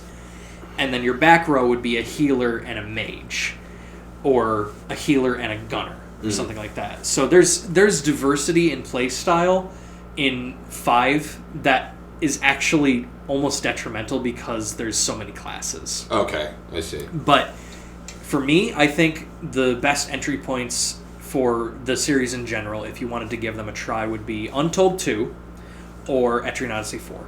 Okay. They have probably the simplest class setups.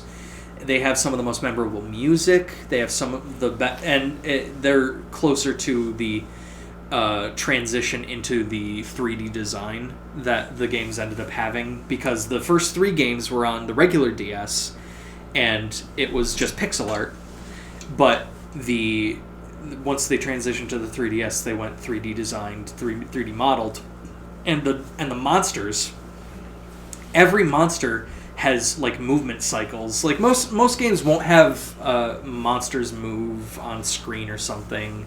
They'll just have it be a pixelated image or something. And this game, every monster has like a full move cycle. They have attack animations, and there's actual depth to some of their designs. Like from like the very beginning, you'll have like these weird lizards or snails attacking you, up to later on where you're fighting like these big dragons, and it's a great transition because you're essentially just adventurers starting out, and it feels like it because you're going on quests and you're beating bugs, and then by the end of the game when you're like level 80, you're fighting these dragons that will still kick your ass, even when you're fully leveled at max.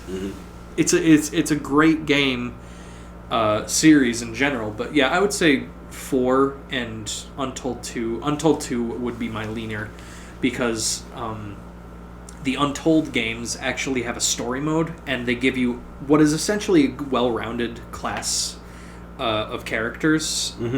So instead of having to figure out a party setup, they have one essentially set up for you.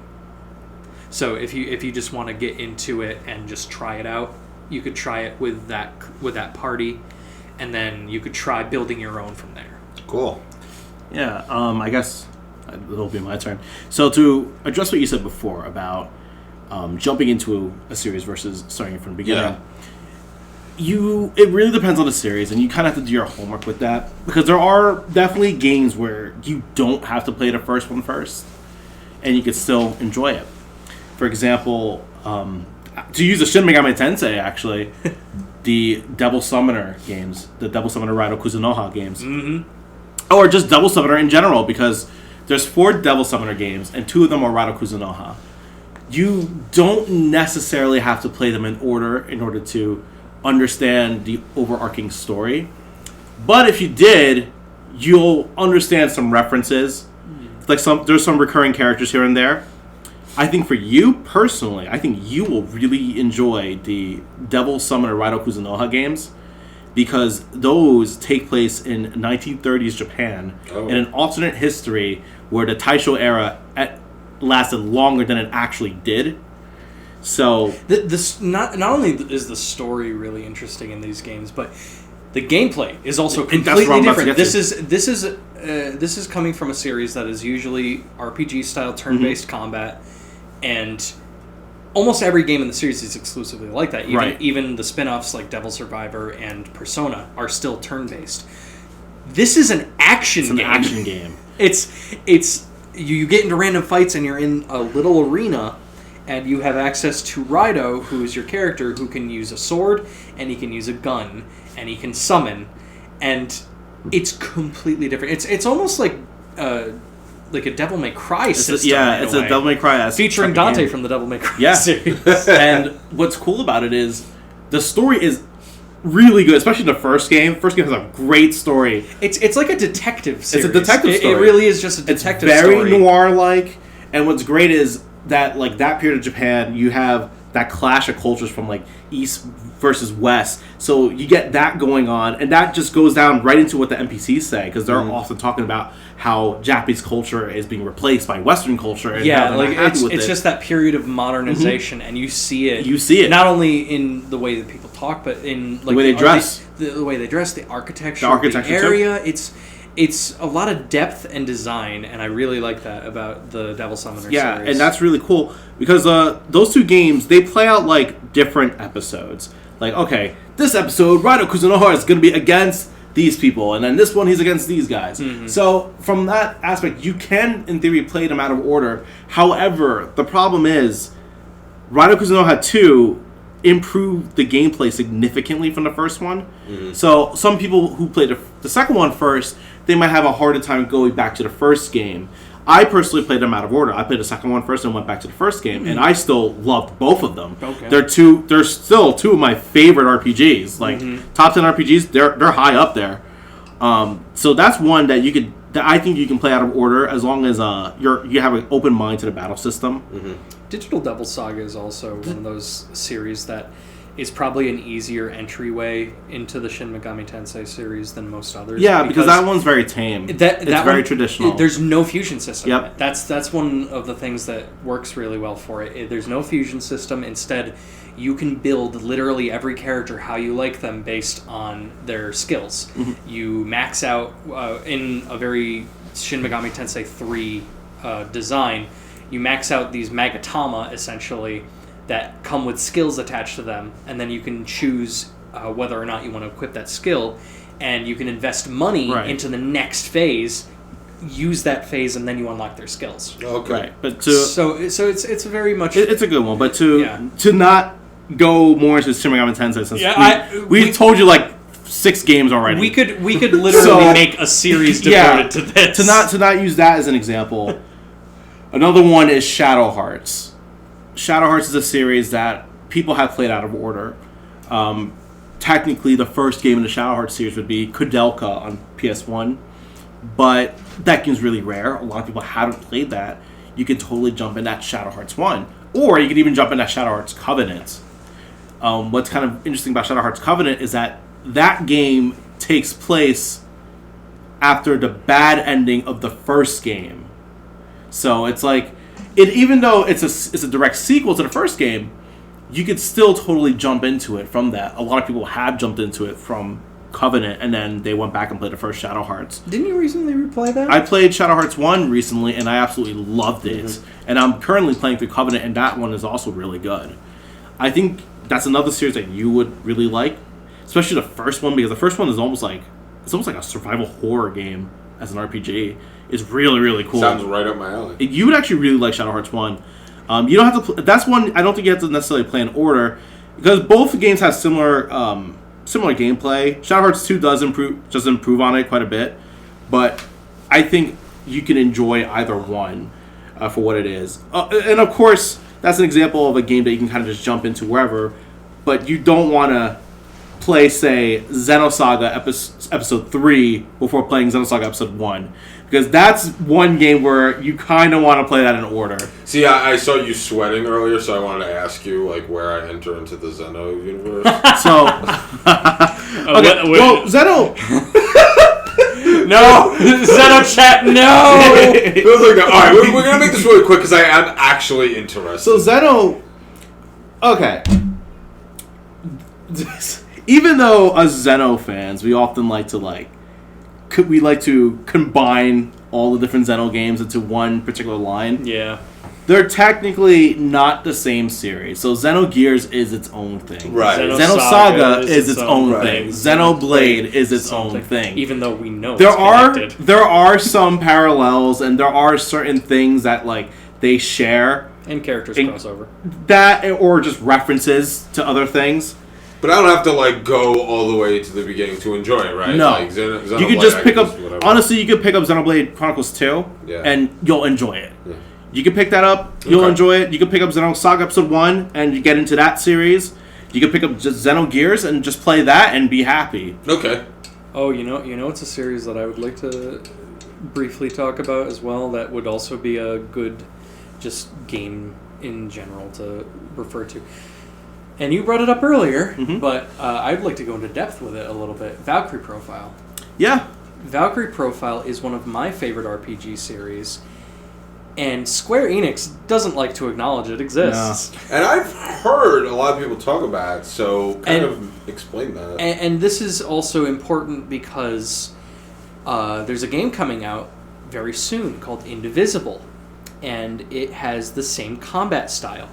This and really the whole game style is based on the Valkyrie Profile system. The Valkyrie Profile games are essentially side scrollers that have these battle sequences where a character is relegated to a button, and based on how many times they can attack, they do different attacks, and you can designate when they attack in the succession of the 4 characters you have access to. And the thing that you want to work with is that you can combo with people to get more damage while things are like in the air. So you want to juggle and do all these things, and you can like break off pieces of enemies to get more items and more experience. and there's a lot of depth to the combat, and the best part about the depth to the combat is that it makes it so replayable, and in Valkyrie Profile 2 in particular, the amount of characters that you can play with is really astronomical. I want to say there's like 20 characters or more that you unlock, because the main character is fused with a Valkyrie, and Valkyrie in Norse mythology are able to summon spirits of warriors called Einherjar to fight for them. And so Silmeria, the lead Valkyrie in Valkyrie Profile 2, summons these dead warriors to fight for them, and when you use them enough, you can send them off into Valhalla so that they can rest for eternity, and you get like a permanent stat boosting item that you can use on one of the main characters of the game that doesn't get that privilege of just being sent away. But sometimes you don't want to send people away because you like their fight style. Like the best part is there's diversity in their fight styles. There's people that fight with sword and shield. There's people that fight with big swords. There's people that fight with bows. There's katana wielders. Funny in a Norse game, but you always have to have a katana somewhere. And there's 3 games in the main series. The one that a lot of people love, and I love too, is Valkyrie Profile Lenneth, which originally came out on the PS1. It is an extremely rare game. Yeah, especially these days. It's a 2.5D game, and it is one of the most gorgeous pixel RPGs I've ever seen. And it's got a great soundtrack. Then there's Valkyrie Profile 2 Silmeria, which I had talked about. Beautiful graphics, beautiful soundtrack, probably a better soundtrack. Motoi Sakuraba, who... if you haven't heard his stuff, he, I believe, did the main theme for Super Smash Bros. Brawl. He's worked on Smash quite a bit, actually. Yeah, he's one of their main composers. Yeah. He's phenomenal.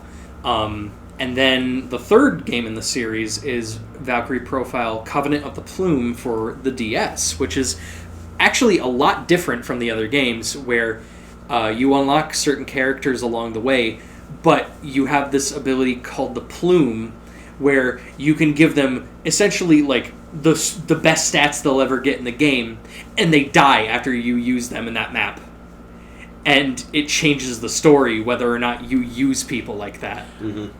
Yeah, I was reading a thread about Covenant of the Plume, and somebody was talking about the mechanic, and that sounded so interesting. It's very interesting. I've gone back to play that game multiple times because like there's different endings based on it. It's so cool, and there's different endings because there's also 3 different storylines you can follow. So like there's like 5 different endings to this game. It's really wild. And then there's technically a mobile game that's a gacha game, which I refuse to touch. Mostly because I really like gacha games, and I have a problem with them that I'll go into detail someday. Yeah. I had a mild addiction to Final Fantasy Brave Exvius, which is probably one of the best gacha games out there for gameplay. It's got a great system. It's got great graphics. The characters are really well designed. The score is great. Story, standard Final Fantasy fare for the most part, and a lot of people don't want original characters in their Final Fantasy crossover, but I like some of them. And Dragalia Lost is also sort of that. That's a great mobile RPG gacha game that Nintendo is doing a great job with that, because they are actually like going to the company that distributes it and saying like, if you scalp our clientele by like forcing them to buy way too much in-game currency to get very little payoff, you're going to alienate them and not make the casual players want to stay. Stop that. Yeah. They actually stepped in to do that, so like that's cool. But mobile gacha games, I'm not going to talk about today because that's too much. But Valkyrie Profile, I would love to see another game properly finish the series, because Covenant of the Plume doesn't actually feel like the proper ending to the series, because there's 3 Valkyrie sisters. There's Lenneth, Silmeria, and Hrist.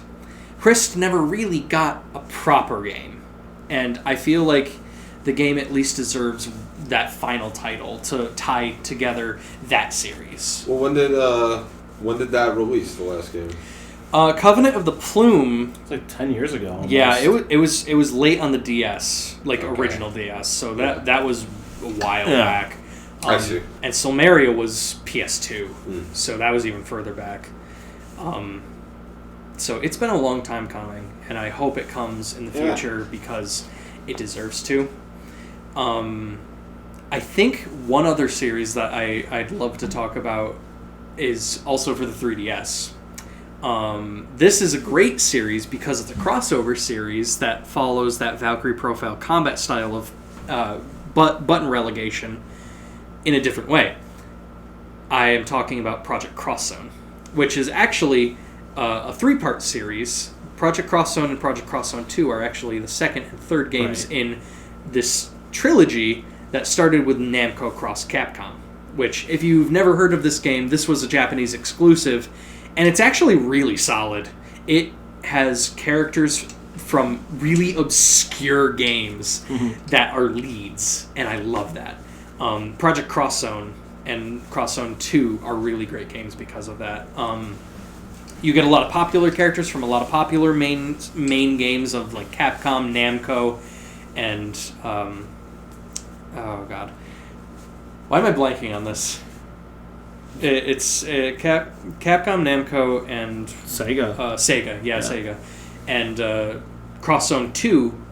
Nintendo threw a few characters in. Yeah, because that's cool. Well, the reason Nintendo threw characters in is because all those games were developed by Monolith, who did Xenoblade, and Nintendo now has Monolith. They have a good rapport going. Yeah, so they're able to throw in. They threw threw Cosmos and Fiora. Well, what it was Lucina and Chrom. Lucina, that's right. Lucina was in there. Lucina and Chrom were in there, and then Fiora and Cosmos. And Cosmos was actually in Cross Zone 1 with Telos from Xenosaga. Oh no, I'm bringing it up now. Yeah. So Justin. But Project Cross Zone's really cool because you have each set of characters, so it's teams of doubles and then a single unit that you can attach to them, and they have buttons designed around attacks. And you can upgrade their attacks. It's very Super Robot Wars in a way because of that, where you can upgrade attacks and certain abilities that they have.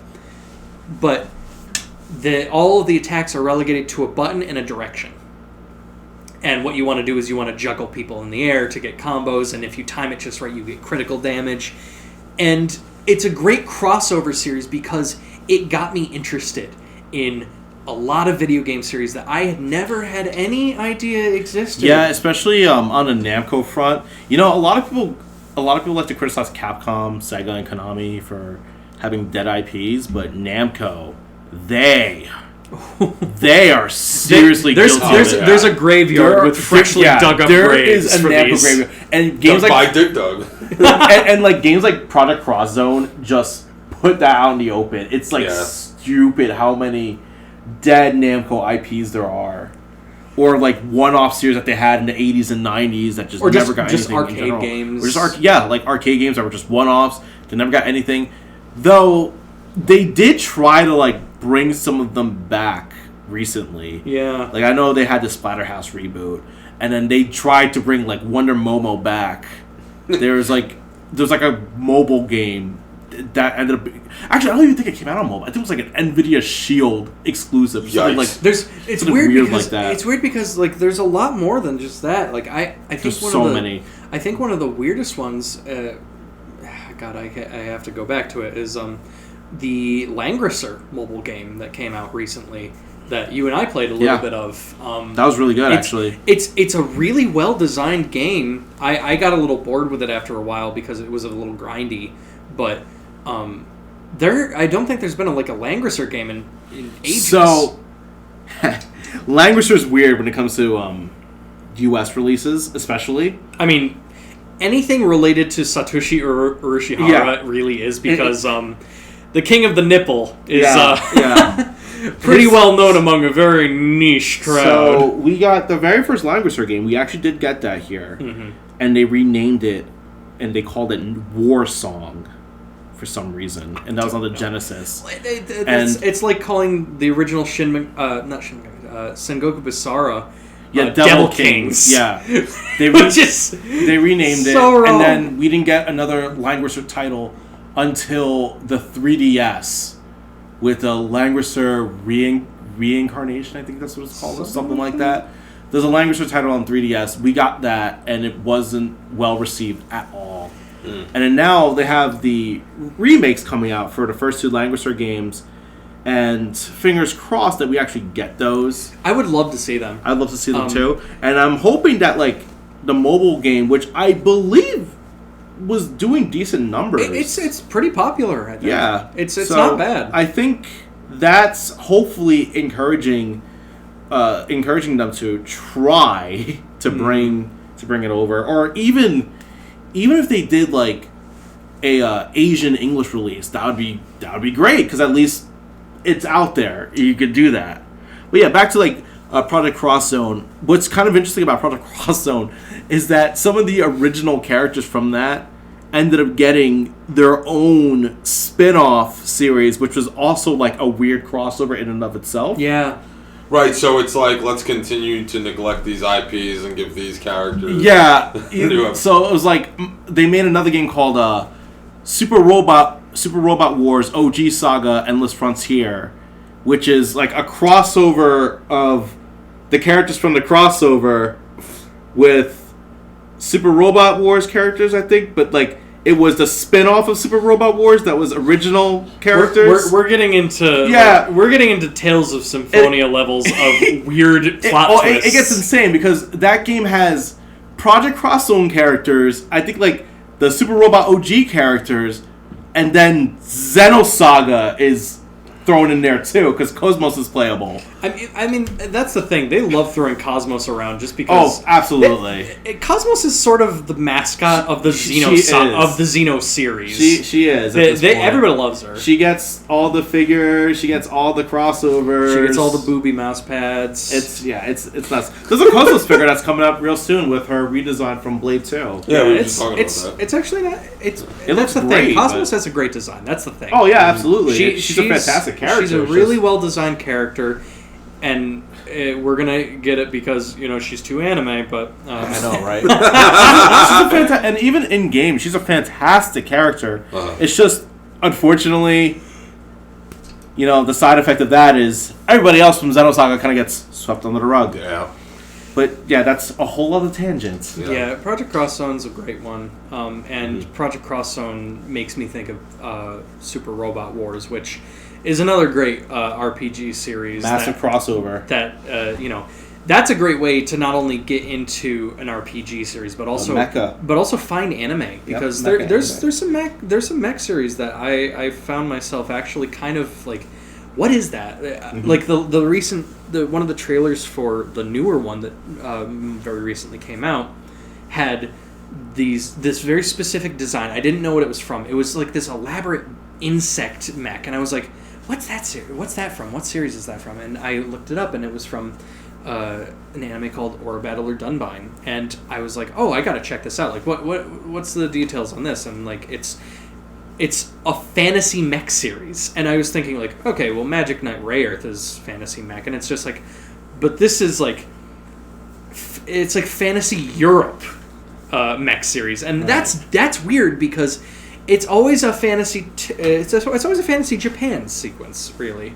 So I thought that was cool, and the designs were great for that. And here's one that you may never have heard of. Though that's hard to say because you have a fun panel called Obscure RPG. Well, it's short and sweet RPGs. Short and sweet RPGs, but you like to cover obscure yep. stuff.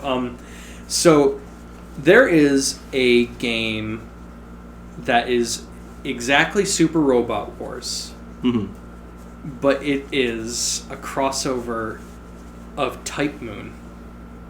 I think I actually have seen this. I don't know if I maybe showed it to you or this sounds really familiar. It's called Battle Moon Wars. Yes, I've heard of this. One of my good friends and I played the shit out of this. This was when we were a little younger. We all loved like every single series in the Type. we loved like Tsukihime and Fate, and I love the Fate series to an extent. I like Fate Zero. Mm-hmm. That's one of my favorite anime, and I like the Garden of Sinners series by Type Moon. So like, there's characters from these series that I really enjoy playing as in this game, and so it's Super Robot Wars in the way that you upgrade specific attacks and specific abilities on a character to upgrade them, and they just get their own stat boosts based on their level. And it's a great tactical RPG if you're interested in Type Moon and the weird writing style of Nasu, because wow. Plus the soundtrack for that is really wild. I know it was never released in America, but if you can find it, I would definitely check it out. It's got great attack animations, much like Super Robot Wars. There's just so much depth to just watching like cutscenes of attacks go for like 5 minutes and goodness. Do like 10 damage. That was like for me. That was kind of the appeal of RPGs for a long time. Yeah, because I remember back in the day of like FF7, we had. Oh, did you want to use Knights of the Round? Yeah, but what you do is you there was that one setup where it was like the quadruple cast or something like that. You could have that quad and then cast, like quad cast, and then you had another thing that did that like doubled the quad cast. So you could do that and like Knights of the Round, and it's just basically put the controller down, come back 10 minutes later, and see what happened. Yeah, I'll take the stance that I've always taken. I know it's not one that is popular, and here's a hot take. Hot take. Oof. And I know fanning myself right now. Oh yeah, I'm not a fan of Final Fantasy VII. Wait, actually, it's funny you say this because I was thinking in my head, like, I wanted to ask because as somebody who doesn't delve into RPGs often, and I figured this might be either a good or bad way to kind of wrap up the discussion. I wanted to ask, what the hell and where the hell with Final Fantasy? That's a great thing that we will definitely talk about. Yeah, 100%. Yeah, I wanted to say this towards the end because for the people that stayed around to listen to the end to hear my hot takes. Yeah. I don't have an attachment to Final Fantasy VII. I never played it when I was younger, and I've since watched people play it, and I don't get the real connection to it. I think graphically it looks horrendous. The attack animations take way too long. They should have had a way to skip that. The music's good. I will never say that Nobuo Uematsu makes a bad soundtrack, because he doesn't. Like even Final Fantasy VIII, which is trash, has got a great. Mm-hmm. There's another hot take. Has a great soundtrack, but I get shit for not very much caring for Chrono Trigger. So I'm actually going to address both of those in a second. FF7. I know I've gone on record to criticize FF7 a lot over the years. It's not that I hate it. It's not that I hate it. In fact, I'll say this with FF7. I've actually grown to appreciate it more over the years, like more recently. Yeah. But like for a long time, I kind of developed somewhat of a dislike for it. Not necessarily because of the game itself, but because of what it became. That's exactly kind of what I mean, because FF7 is. Let me paint you a delightful picture. Yeah. Square has this nice little shack behind its house, and it doesn't go back there very often.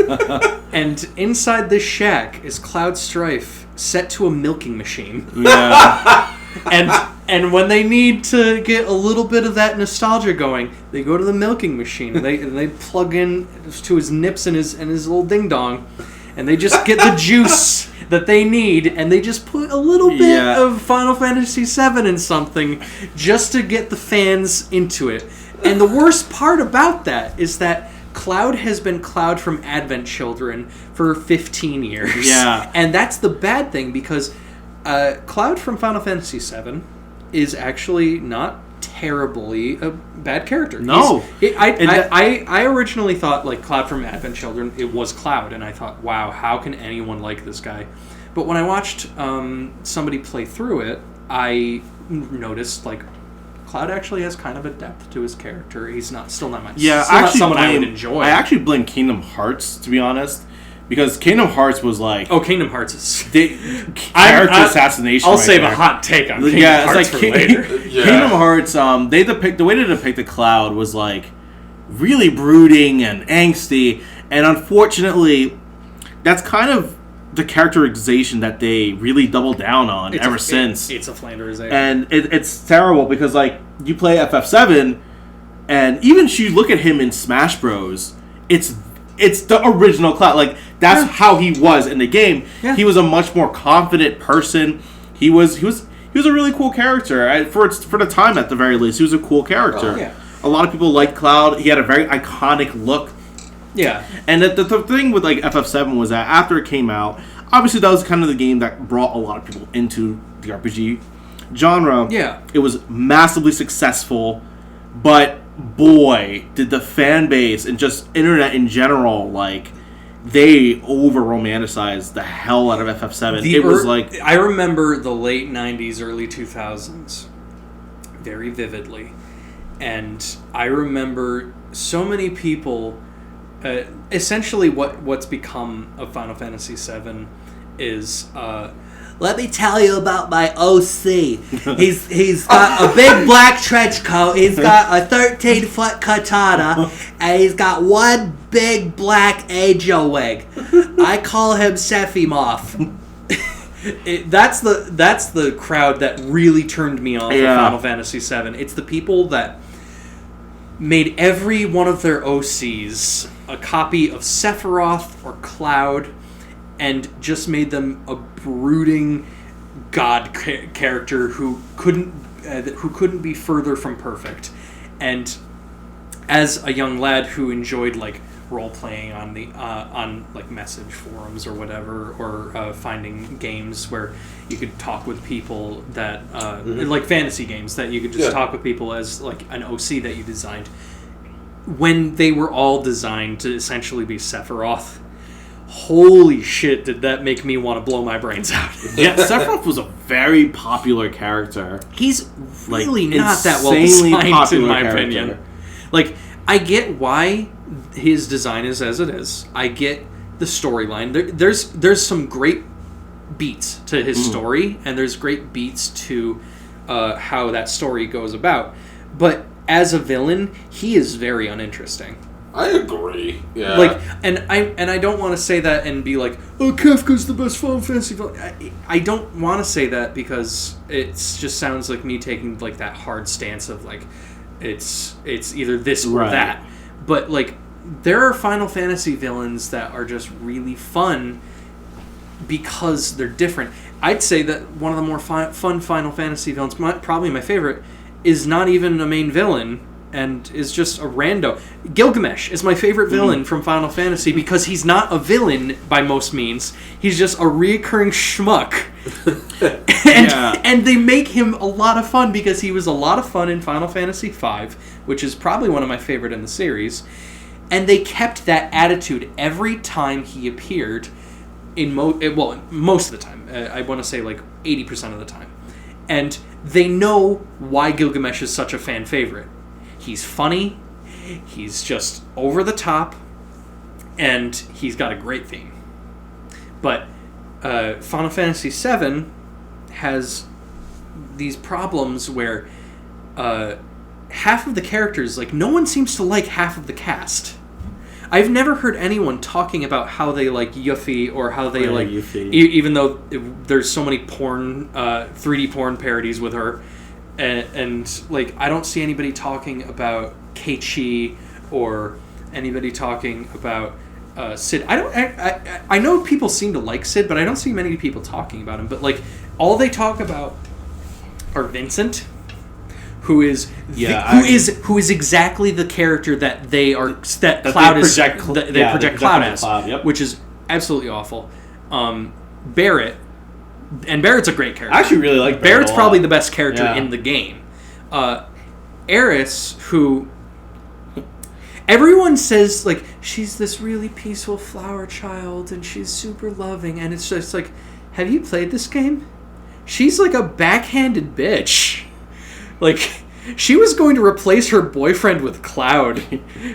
Like, wow, that's mean. What's also funny about Eris, and obviously it's like not a spoiler at this point, even though people are complaining about folks spoiling it because of the remake. Are you going to spoil Because of the how remake, Ronald or- McDonald took yeah. her out to Burger King? So what? Don't spoil, bro. My theory for why Eris dies is because Someone play Bruce's theme. Yeah, my theory for why Eris dies, honestly, is they wanted to make the game more difficult because Not just that. she is stupidly overpowered in FF7. Not just that, I think, but also that Final Fantasy VI had shock value in some of the sequences that they had. And Final Fantasy VII doesn't have that much. It doesn't, because it ruins it, and I'm gonna. And it ruins it specifically because they wanted to have this game be more accessible. I think that Final Fantasy VI is really accessible because it doesn't shy away from the shock value. But Final Fantasy VII shocks way too far away from it, and it only focuses on the one thing. And I think that is one of its biggest problems, because it's like people usually only remember it for that scene. And it's a shame because, like, one of the major fights in FF7 is the fights against Genova, and those are supposed to be like these super dramatic fights, but they're ruined because the game expects you to get an item before. I think before the first two Genova fights, there's always an item that makes you impervious to its attacks. So there's a Genova fight right after Eris dies, if I remember correctly, and you get an item right before that makes you invincible to water attacks. All of its attacks are water-based. Right. So that fight, you literally tape down the button and just let it play itself. Yeah. And it's like after this super dramatic moment, you get this boss fight that you basically don't play. And it's playing this really sad Yeah. music, and it's just like, well, it's time to put the controller down. Yeah, that was one thing I didn't like about FF7. Another thing I don't like about, especially like Sephiroth as a villain, is that I think that Shinra was a much more interesting antagonist or antagonist group. I really enjoyed that part of it. The first disc of FF7 is one of my favorite RPGs. Because it focused more on that, and I love the whole that whole section with Midgar was a lot of fun to me. You want to know what's one of my I've never said this sentence before because I've never had a chance to say it. You want to know what my favorite things about FF7 is? I love all the little mini things that happen in it. Like, one of my weirdly favorite things is like the little marching sequence. Yes, it's funny. It's cute. The music's fun. Yeah. And of course, and I'll bet $5 that they're not going to put it in. The scene where the slap fight. No, the scene where I actually love that scene too. No, the scene where Cloud is in that really, really nice steamy bath. Oh yeah, with all the men. That was a good one too. I'll bet any level of money that they are not going to include that or Cloud cross-dressing, because they're not willing. That's actually been a big topic of debate recently, as whether they're going to include that part. Because that's the thing; it completely shadows what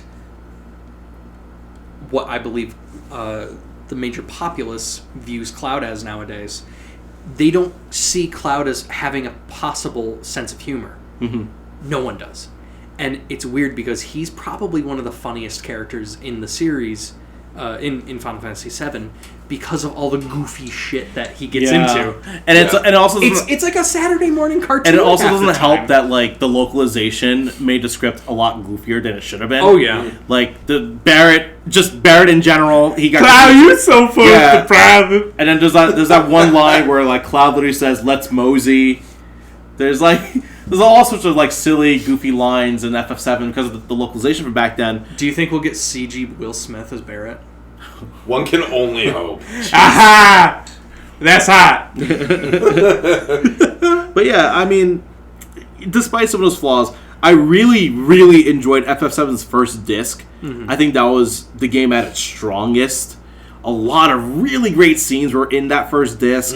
and I like that it kind of ended after Aerith's dying. I thought that was a solid way to end it.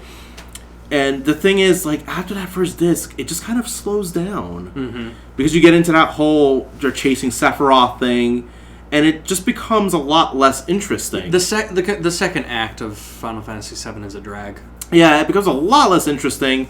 And I think, like, if FF7 has a big problem, it's probably that. I personally didn't enjoy it that much, that part of it.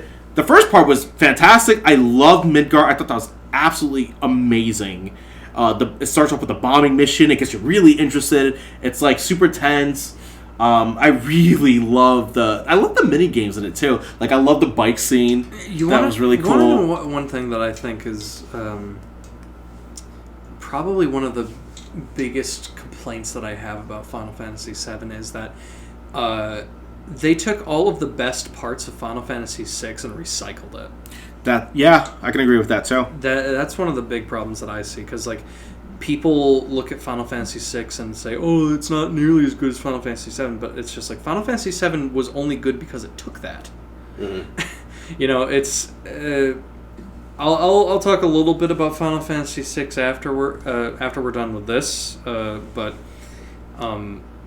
I just... There's so much about Final Fantasy VII that I have gripes with, but I can't say it's a terrible game. Neither can I. This is coming from someone who's never genuinely sat down and played it, because I've seen like 5 playthroughs of it, and I don't feel like me playing it personally is going to change much. It's just going to be me playing through an RPG like I normally do, where I don't really have an investment in the plot because I've already seen it. But there's depth to it that is there, but it's overshadowed by what it recycled and what the overzealous fan base remembers it to be. That's my problem. I can agree with some of that. Yeah. The fan base really kind of turned me off from FSM for a very long time.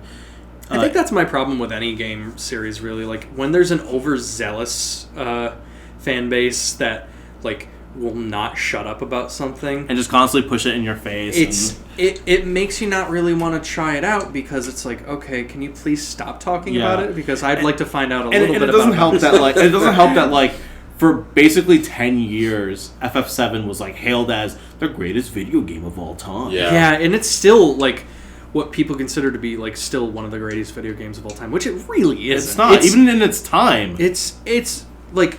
That's in my opinion. I think if I had to pick a best Final Fantasy, I would still go with 6, but I would also go towards 9. Because while I haven't played much of 9, but I've seen a lot of playthroughs of 9, I see why 9 is so good. But that's a different story for a different time. So... Yeah, let's go to let's actually start wrapping this up. We will. I just want to talk about one more thing, because we mentioned FF7, and also might as well talk a little bit about Chrono Trigger, since we were talking about that. Back to that hot take. Yeah, I have no real attachment to Chrono Trigger. My biggest problem with it is, in fact, Akira Toriyama's art style. Right. I don't like Toriyama's art style at all. I think it's really samey. He has 2 faces. Justin, you hear that? The sound of furious typing for half the people listening. Yeah. Dear Mr. Progen. How dare you! Dear Mr. Progen. Well, but I have some serious that's problems. True though. Like I love Toriyama, but I'll agree that I'll agree with that too. Like, in fact, he has what is essentially 2 faces. He has human face, and he has weird animal face. So. And that's, and I understand that that's a very oversimplification of my opinion on it, because I have a much more complex reason for not liking Toriyama's art style. And it's not to say that I don't like some things that Toriyama's made. I still, to this day, like, Dragon Ball is still something I kind of enjoy. There's the very smallest hint of nostalgia that I still have for it, because that was one of the first anime I ever saw. But I really don't like Dragon Ball Z. I don't really care for Dragon Quest, because there's so many Toriyama art style designs, and Chrono Trigger has that same effect on me, and I understand why people love Chrono Trigger. I understand beyond the art style why people love Chrono Trigger. There's dozens of things that make Chrono Trigger fantastic. There's great gameplay designs. There's a great combat system. There's so many endings to it that the DS version added even more endings to it. The switching between timelines is a great concept. But I have weirdly no interest in any of it. And I don't know why I don't, because there's a lot of interesting things I would love to jump into. But when people hail it as the messiah of video games, which I've heard many people say, and this is a statement only comparable to how many people think that Undertale is the messiah of video games. It turns me off from liking it. And I liked Undertale when it first came out. I played it and I loved it. Furious typing. Yeah, right? Intensifies. Here we go. Time to unfollow me. And just so you know, my name is Gent, and I didn't cheat on my wife. Nor did I cheat on your wife. The shade. Sorry, I threw a little shade there, but I loved Undertale when it first came out. I loved the soundtrack still, and I love some of the characters in it, and a lot of the designs are great. Mm-hmm. But the fan base took Undertale. They put it on a nice table.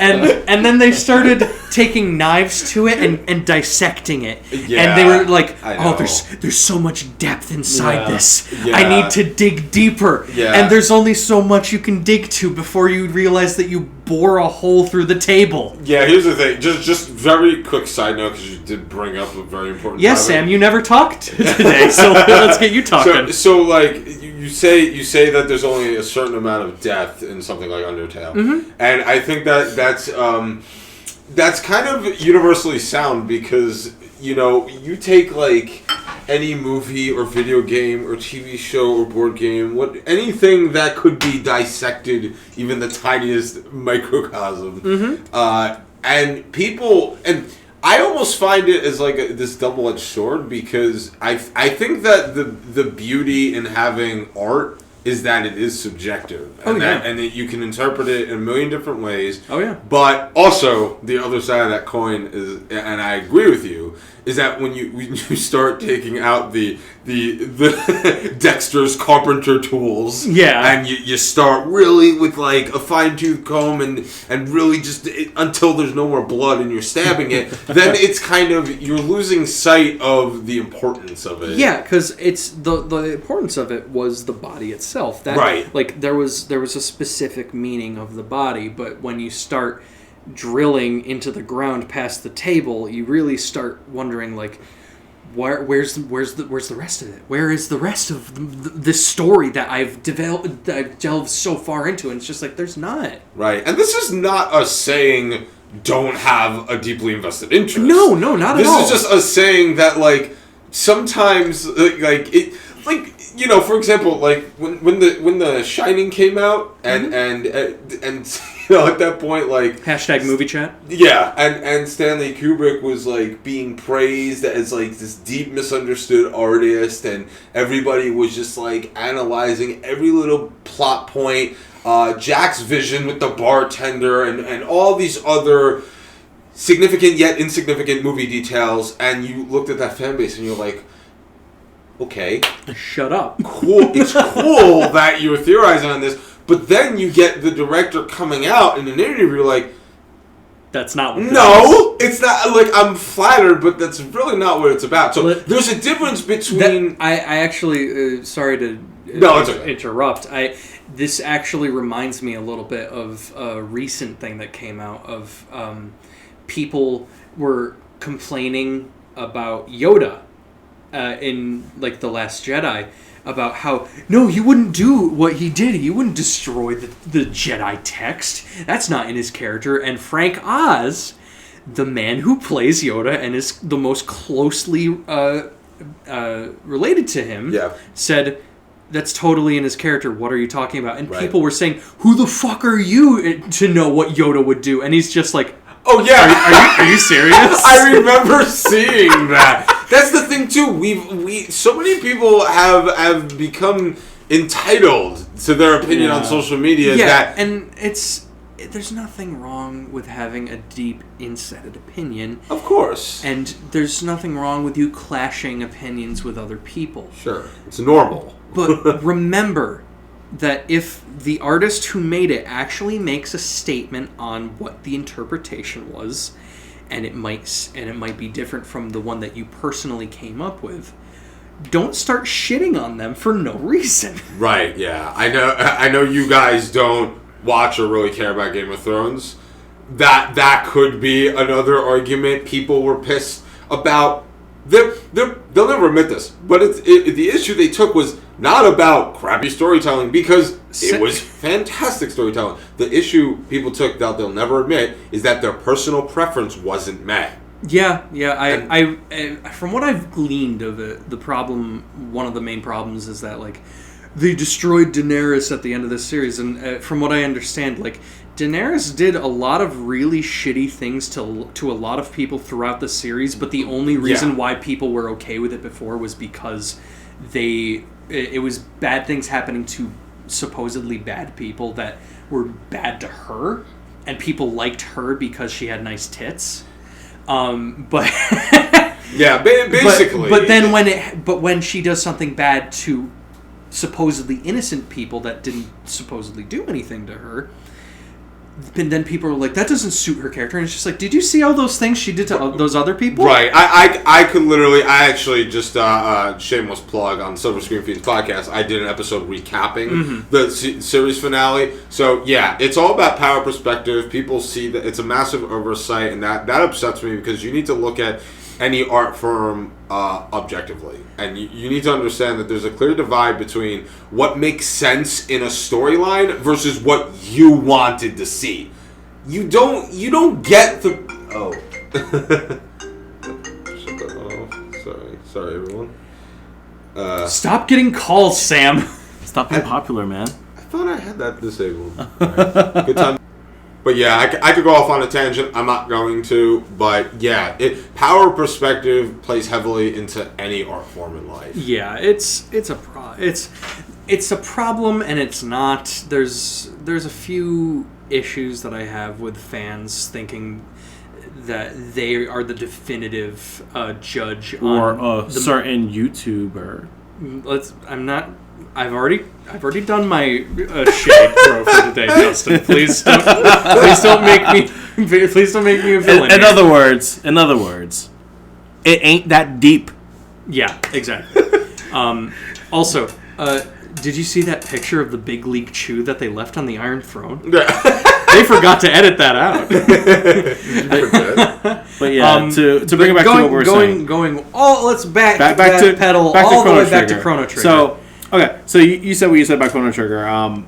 When I see people who dislike Chrono Trigger, it's one of my favorite games. But when I see people who dislike Chrono Trigger, it's for one of two reasons. One, the art style, which is valid, 100% valid. Yeah, like you're not going to sit through like a 24 episode series watching this and saying, "Wow, I don't like anything that I'm watching right now." Exactly. You're not gonna watch a movie for an hour and a half, 2 hours, and hate the art style and be like, yeah, I'm going to sit through this and I'm going to hate it, and that's going to be my only opinion about it. Like, it's not the right thing to do, because then you just sound like an asshole. Mm-hmm. But when it comes to the art style for like Chrono Trigger, I understand why people like it, and because I still don't completely hate Toriyama's art style. I still like Dragon Ball, but I can't get into it because there's just this back of my head itch going on where it's just like, God, everything looks the same. Mm-hmm. Yeah, I understand that. But yeah, like I said, it's either the art style or, and I actually went into this on Twitter a few months back, or people hate Chrono Trigger because it's one of the most inoffensive video games out there, in a sense that It was a game that tried to be too perfect. It's very much the jack of all trades when it comes to RPGs. It has good gameplay. It has a good story. It has a good soundtrack. Where's the line? But it isn't necessarily the best at any of those. Yeah, it's not the best story. It's not the best gameplay. It's not the best soundtrack. It's just pretty good. Yeah, that's what I would agree with on that. Like, it's I wouldn't say it's a bad game. I can't say it's a bad game. Exactly. It's not a bad game. It's not a bad game. There's nothing offensive about it, right? So it's but like, and I know a lot of people they think that's boring. Yeah, and that's 100% valid. When I want to word it, like, it's oh god, when I putting numbers on things makes people hate you more. Like, I would say, like, it's a solid, like, 7.5, 8 game, because it does everything just the kind amount it just does everything just right. Right. But it doesn't do everything super right. Exactly. Yeah. And the thing is, with RPGs, is that this is why it stands out, though. Like, the very thing that makes Chrono Trigger stand out is also its biggest weakness, in my opinion. Mm-hmm. It's the problem with it. It's just too perfect. It tried to be too perfect, rather. Many RPGs, I'd say 8, even 9 out of 10 RPGs, there's something wrong with it. There is one very glaring flaw with just about every single RPG out there. It's either the story sucks, but the gameplay's amazing. The gameplay's amazing, but the story isn't very good. The story's bland. The story's bland. The music is amazing, but the story is bland and the gameplay is terrible. Or, I like the story, but I hate the main character. There's always something, something that's really, like, some critical flaw with almost every RPG out there that fans who like those games, they can like those games in spite of those flaws, and that's a good thing. Sure. Yeah. But Chrono Trigger, they try to avoid that. They try to be good in just about every area. They played it safe. Yeah. And one person I knew who played Chrono Trigger, he told me it was a very safe game. And he's 100% right. Yeah. Mm-hmm. It's a very safe game. It doesn't take too many risks. There's a couple, it does, sure. But for the most part, it's just a good game. Mm-hmm. But it stands out because there aren't a lot of other RPGs that are just good. Mm-hmm. I think Xenoblade is close to that. But other than that, not a whole lot of them are just good in that sense. Yeah. Chrono Trigger was tried to be too perfect, and that's both its greatest strength. It's also its biggest flaw, too. Mm-hmm. So, yeah, I think that about sums it up. There's not too much more you need to get into with that. Frog's theme is the best. And so let's go back. Let's go to what Sam's question to end this whole thing. Because I'm sure we're still going to go off for like 45 minutes, but this will be the last sort of question we go into. So you wanted to ask, like, what the fuck, where to enter Final Fantasy? Yeah, because I obviously have not been living under a rock, and I'm well acquainted with not diving deep into Final Fantasy, but I'm acquainted with, like, how much of an impact it's had on gaming. So I'm just curious, like, where, like, let's say I was like, Phil, Justin, I have this weird itch to play Final Fantasy, but how? How? I guess that depends on whether you want to play Final Fantasy RPGs of classic style, of modern style, or if you want to try a spin-off game that does something completely different. Okay. Because Final Fantasy has broadened into a lot of different genres. You have the classic RPGs that range from Final Fantasy 1 to Final Fantasy roughly 10. Then 11 was an MMO, which was insanely popular in Japan. Then 12 started the new weird, like, action-esque it was kind of like battle Xenoblade, system. actually. Yeah, a little bit. And 13 continues that, but puts it more on a train track and lets it play itself. And then 14 is an MMO that came out, everyone hated it. They picked up the Etch-a-Sketch that was Final Fantasy 14, said, and then they completely rewrote it, and now everybody loves it, and it's fantastic. I don't play it personally, but I love. I have friends who play it, and they send me the music all the time, Yeah. saying like what bosses it's incorporated with. They like to bring in bosses and main villains from other series as crossover. I watched people fights. play it. Like one of my friends, It's cool. She plays It's it. cool. It looks fantastic. I'm not one to be huge into MMOs, and honestly, I'd consider playing it. Yeah, if I wanted to play it, I probably would, but I don't have the time to invest into an MMO the way other people do. And 15, I've heard good things about, but at the same time, it's very much that action RPG-esque style that 12 and 13 have become, while also being its own thing in a weird way. But if we sidetrack away from those, then you have Dissidia, which is a fighting game-esque style, which is weird, but it's interesting. There's the Final Fantasy Tactics games, which are probably some of the best Final Fantasy games in general. There's people I know who they say like yes in their favorite Final Fantasy Tactics. They're tactical RPGs that let you just class around people however way you want, and it's very cool. It reminds me a little bit of how Fire Emblem Shadows of Valencia is. And then you have Crystal Chronicles and the Chronicles-esque series that they're actually re-releasing Crystal Chronicles as a remaster in the near future, and I recommend this game to everyone. This game is possibly one of the best Final Fantasy games of the IP. It's visually a really well-designed game. The combat is fun. It's action-based instead of turn-based. There's depth to the magic system in a way. Like, in multiplayer, you actually have to have people casting the same spell and put it in the same spot to cast the higher level version of it. So, like, three people have fire. So if you have two people putting fire in the same spot instead of two instances of fire, it's Fyra. Or if you get all three, it's Fyraga. So there's depth to the multiplayer and there's depth to the single player.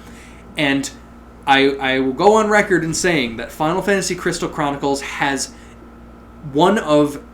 this is probably one of my top 3 favorite video game soundtracks of all time. It is gorgeous.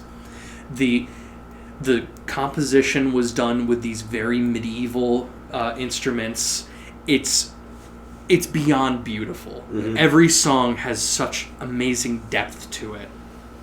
I sit down and listen to the soundtrack if you have the chance, because it really sets the tone for how the game plays. So where would you want to enter into this slew of games? Because I haven't even gotten into like the Chocobo spin-off games that are like...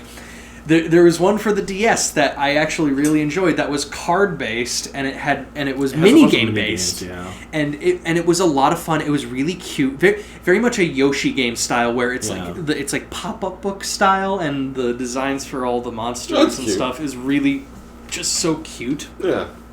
Which I'm always a fan of. Yeah. Don't play Final Fantasy Mystic Quest. Listen to the soundtrack of Mystic Quest. That's fine.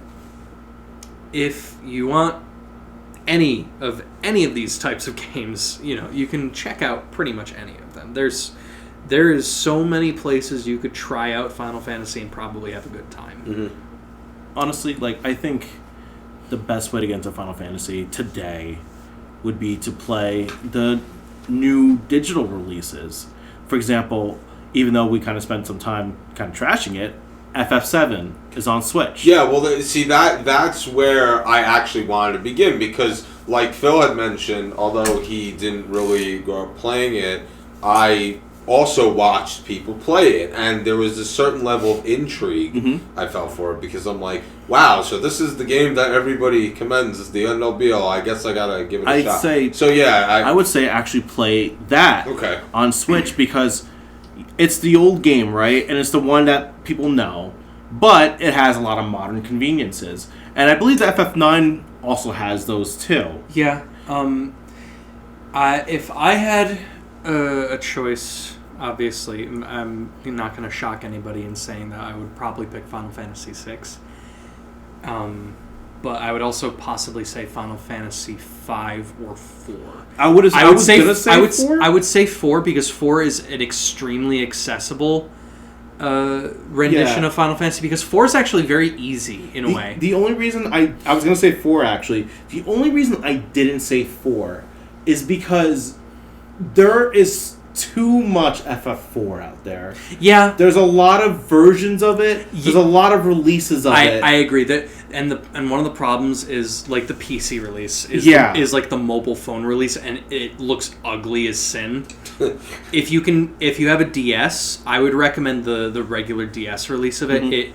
It added some cutscenes that had some really good voice acting. Great intro. They did some really good remixes of the original songs, and otherwise I would suggest maybe the Game Boy Advance release. The Game Boy Advance release of all of the Final Fantasy games they did are probably the definitive versions. They're very good. The FF6 release on Game Boy in particular is really good. It's fantastic. The only problem with it is obviously like the color palette. Yeah. Which they have to change. Yeah. Because of the Game Boy screen. And it's not even that. It's not bad. It's hardly noticeable it's to really anyone who's never played it. If you play it on a DS, it looks just fine. That's how I played it. Exactly. It was perfectly fine. Okay. Final Fantasy V is just it's another one of those great like entry points.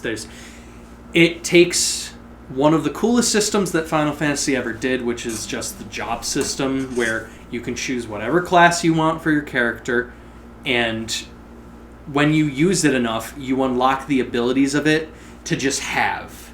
So you can customize your other class abilities based on it. So one of the ways you break the game is you get Ranger, and you get this quad attack ability.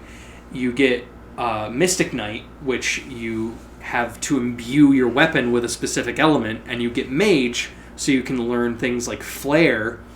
And so you infuse Flare onto your weapon for quad attack because it deals ridiculous damage, and it's like there's so many combos that you can do with it. There's a lot of weird stuff. You can do some weird stuff, like you can have one of my favorite combinations of 5 was a dual sword wielding Time Mage.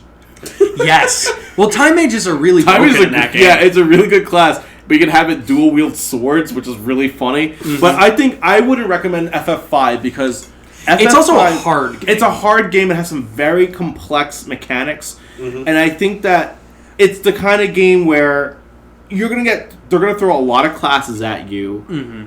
You might not necessarily be familiar with the typical FF class tropes. Yeah.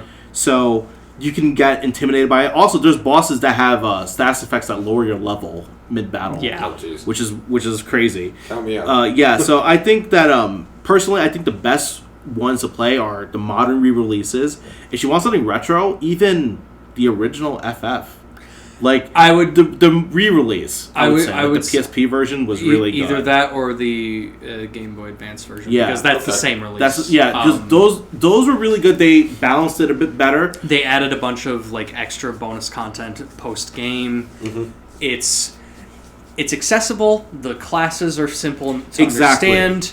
The story isn't terribly complex. The sprite work is beautiful. Mm-hmm. The soundtrack is beautiful, and it's just solid. Yeah, it's a nice little game. There's a reason why it stood the test of time. Yeah, it's a nice little game. I think that if you're interested in job gameplay, you should, even if you don't finish it, at the very least try out the first game just to dip your toes into the class gameplay. And if you really enjoy that, then check out 5. But I think that if you just want to casually, you know what I would say, and this is why I was going to say it to begin with. Final Fantasy VI is good for a lot of reasons, and one of the reasons is that every character is a different class archetype, and that's kind of what makes it interesting. But you can still customize them with magic. Okay. So the way that works is you unlock Magicite, which is essentially the essence of Espers throughout the game. And Espers have different spells devoted to them. So you can put a Magicite onto a unit, have them learn the magic, and then they always learn it. You can have everybody learn every spell in the game just for funsies. But it allows you to customize your characters the way you want while also having them be their classes. So Cyan is a samurai. He has sword techniques that do a specific thing based on his Bushido attack ability, which is just like a timer, and you wait until it hits a certain number to do a specific attack. Or Sabin, who does combo, essentially Street Fighter-esque combos based on button inputs that do different attacks, which is why you can suplex a train. Locke is the thief. Terra is the regular black mage. Celis is the mage knight. You have Strago, who is the blue knight, who uses monster attacks. You have to have monsters attack you with their special attacks so he can learn them and then use them against them. Realm is a weird one where she's like she's the draw. Yeah, she's the painter, which is a very different class. The other Prince of Figaro, besides Sabin, is Edgar, who is a weird like machinist class. Yeah. He uses machines to do a lot of his attacks, and he has like chainsaws and drills and like biospewers and like all of these cool things, and he has different animations for each of them. And one of my favorites is if you have the chainsaw, it's normally like this circular saw on like a big mechanism that he just spins around, but he sometimes goes into like a single target kill with it, where he puts on like the Jason hockey mask and he just has a regular chainsaw. And it's just a random chance thing, and it's just like a little thing. It's little things, but yeah, it seems like a great deal of diversity. Plus, it's what I consider to be now Nobuo Uematsu's best. It's a fantastic soundtrack. It's absolutely. It's got some stunning. of the best songs in any video game ever made. I think Dancing Mad is one of the most like well layered compositions just ever made. It's just a shame that like FF6 unfortunately isn't that accessible today. Yeah, it's weird. It's like the cheapest way to play FF6 today legally. Emulators? Yeah, right. That's what I said. Legally would be to probably get the FF Chronicles release. I think it was an anthology release on PS1, which I believe you could still buy on Amazon. Probably for like $30. No, I think it's like cheaper. I think it's like cheaper. I think it's like 20, if not less. Because Square Enix made too many. No, it's not that they made too many. It's that they still make them. Oh, really? They're one of the few people who still press PS1 games. You could go to their website and still buy FF Chronicles, FF Anthology, and I think Chrono Cross. Shit. They still make them. Huh. And I believe they actually still had FF8 for some time. And actually, I think FF9 is still available as well, too. Yeah, they still press PS1 games there, oddly enough. That's interesting. But, yeah, so it would be that or the Steam release, which, unfortunately, they changed the graphics up, and it looks really ridiculous. Everything looks soft. Yeah. Like, that's one of the problems is, like, the really nice pixel graphics that they had to work with for the Super Nintendo was the pinnacle of what you could do for the Super Nintendo. The backdrops were so detailed with what they could do. But what they essentially did was they rounded everything off and made everybody look like everybody has a potato for a face. Like, it's very round. It's weird. Yeah. And, like, everybody has the same body type now, so, like, they all just have these lanky arms and doodly hands. Whereas, like, in the original game, like, you had a fucking big muscly Yeti, and you had a tiny Moogle, and, like, diverse body types, and, like, now everybody just basically looks the same. But there's a lot to possibly do with Final Fantasy. So that's why I say, just look at the consoles you have, look into the digital re-releases, because they introduce a lot of modern conveniences. What can I get FF7 on the Switch for? I believe it's $15. Yeah, I think so. Shit, Like, I'll go and download. Honestly, that's I'd say if you just want to jump on its in, way too. I think 9's already on the Switch. Is it out? I think it's already out on the Okay. Switch. So like FF7 or FF9 on the Switch, I think would be really good as just a, jumping point. I appreciate the clarification. Oh, of because course. so many times I've tried and Sure. I just get too overwhelmed. Yeah, it's easy because, especially the RPG community, because like I've said before, they're some of the most passionate people out there. Sure. You mention a name to them and they will go on off. and just throw all this information at you. And we barely scrape titles. Exactly. There's a lot we talked about a few niche titles. We talked about a lot of popular titles. Yeah. But there's so many standalone RPGs in the world. We could make an entire show that would last like 5 years based on it. What's funny is that like people Yeah. like to say the Super Nintendo was like the best era for RPGs. Meanwhile, we only saw about a fourth of those RPGs. Yeah, like a there's- lot of them did not come out. we're in a golden age of RPGs, and no one's acknowledging No it. one's acknowledging it because we're at a point where we're actually getting most, not all, but a good amount of what Japan is getting too. Mm-hmm. Someone's localizing it. We have much more niche translators, niche localizers these days. Mm-hmm. So it's easier for us to get like games like Utaware Rumono, for example. Like we're getting those. And we're getting the Atelier games, and we're getting all the Compile Heart stuff. I'm really happy that we're getting more releases of Rune Factory. Rune Factory is another one. That's one that I would have liked to talk a little bit more about, but I understand It's we don't have okay. time. It's just, if you don't know what Rune Factory is, it's essentially Harvest Moon, but it adds in dungeon delving. It's like Stardew Valley, because Stardew Valley is based completely on Rune Factory, I want to say. It's just a lot of fun. There's an RPG story on top of a farming simulator, and that's a lot of fun. Well, that's interesting. And it's great that we're in this times, because I actually saw a thread like yesterday. It was not the yesterday, the day before, where the person was saying that they felt like there wasn't enough diversity in RPGs, which I completely disagree with. Yeah, that's just... It's just not true. Like, they're just like, oh, because I see RPGs today, and it's just like the anime nonsense. I'm like, you're not looking. Look. Or I know you saw Mugen Soul Z and thought, wow, that's a stupid game. And yes, it is. But there's also other things going on. Like... There's so many things that are being made in the RPG industry that are just so fantastic, and they're being overlooked. Like, you could just look at the Persona series. It's anime, but the thing is, it's well written, it's well composed, the combat system's great, there's depth to it. Which is all that matters. Yeah. Why are you complaining about a game being too anime in terms of tropes when it has a good story, good characters, good music, good combat, good fusion system? What's wrong? And even still, there's nothing necessarily wrong with something adhering to tropes. No. That's why the genre's so big. There's something for everyone.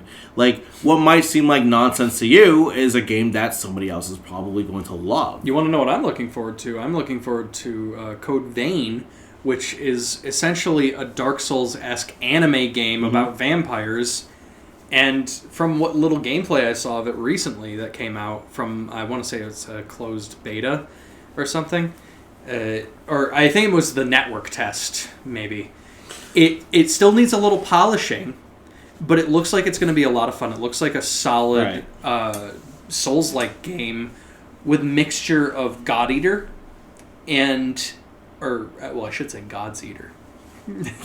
I can't say that because there's only one.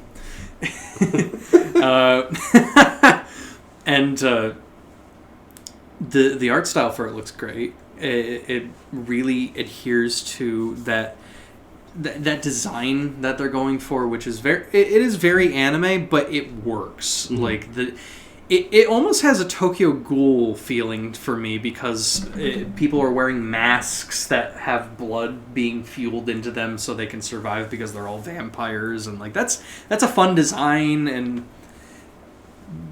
people are going to complain because there's anime titties. Yeah, that's what it boils down to. We can't have the anime titties in my video games. Yeah, you heard it from Brando.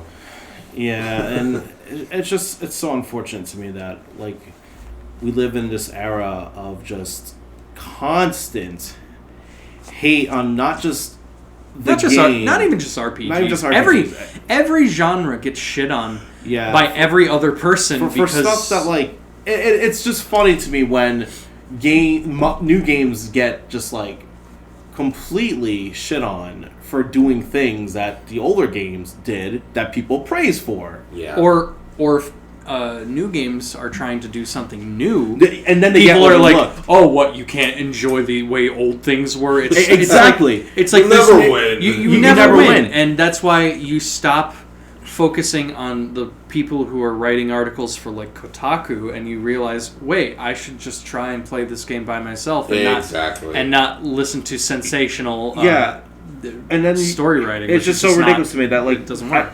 And then I'll see threads like I saw the other day where they're saying there's not enough diversity. Meanwhile, there's just plenty of it. It's just you guys aren't playing it. Exactly. Right. Yeah. Pretty much. Yeah. Wow. Video games suck. Yeah. Agreed. Movies are good. I know a new hobby. Movies suck. It's my catchphrase. Wait.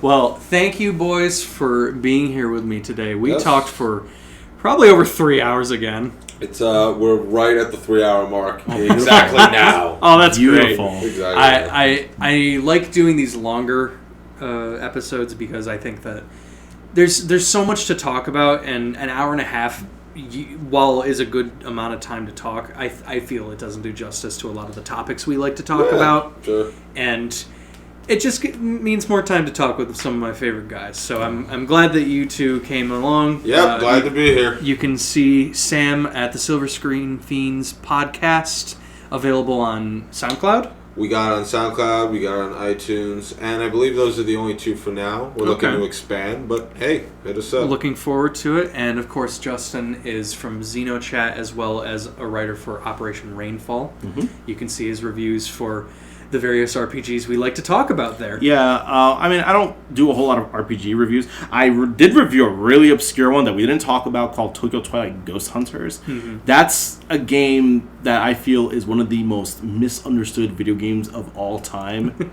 It came out, a lot of people didn't know how to play it, and a lot of reviews reflect that. My review, I actually try to debunk some of that and try to explain it a little bit. That's So a check lot it of out. Yeah. Yeah, so thank you all, you lovely ladies and gentlemen, and I hope you've had a good time listening. I don't. Huh. Damn it. Take care, everyone.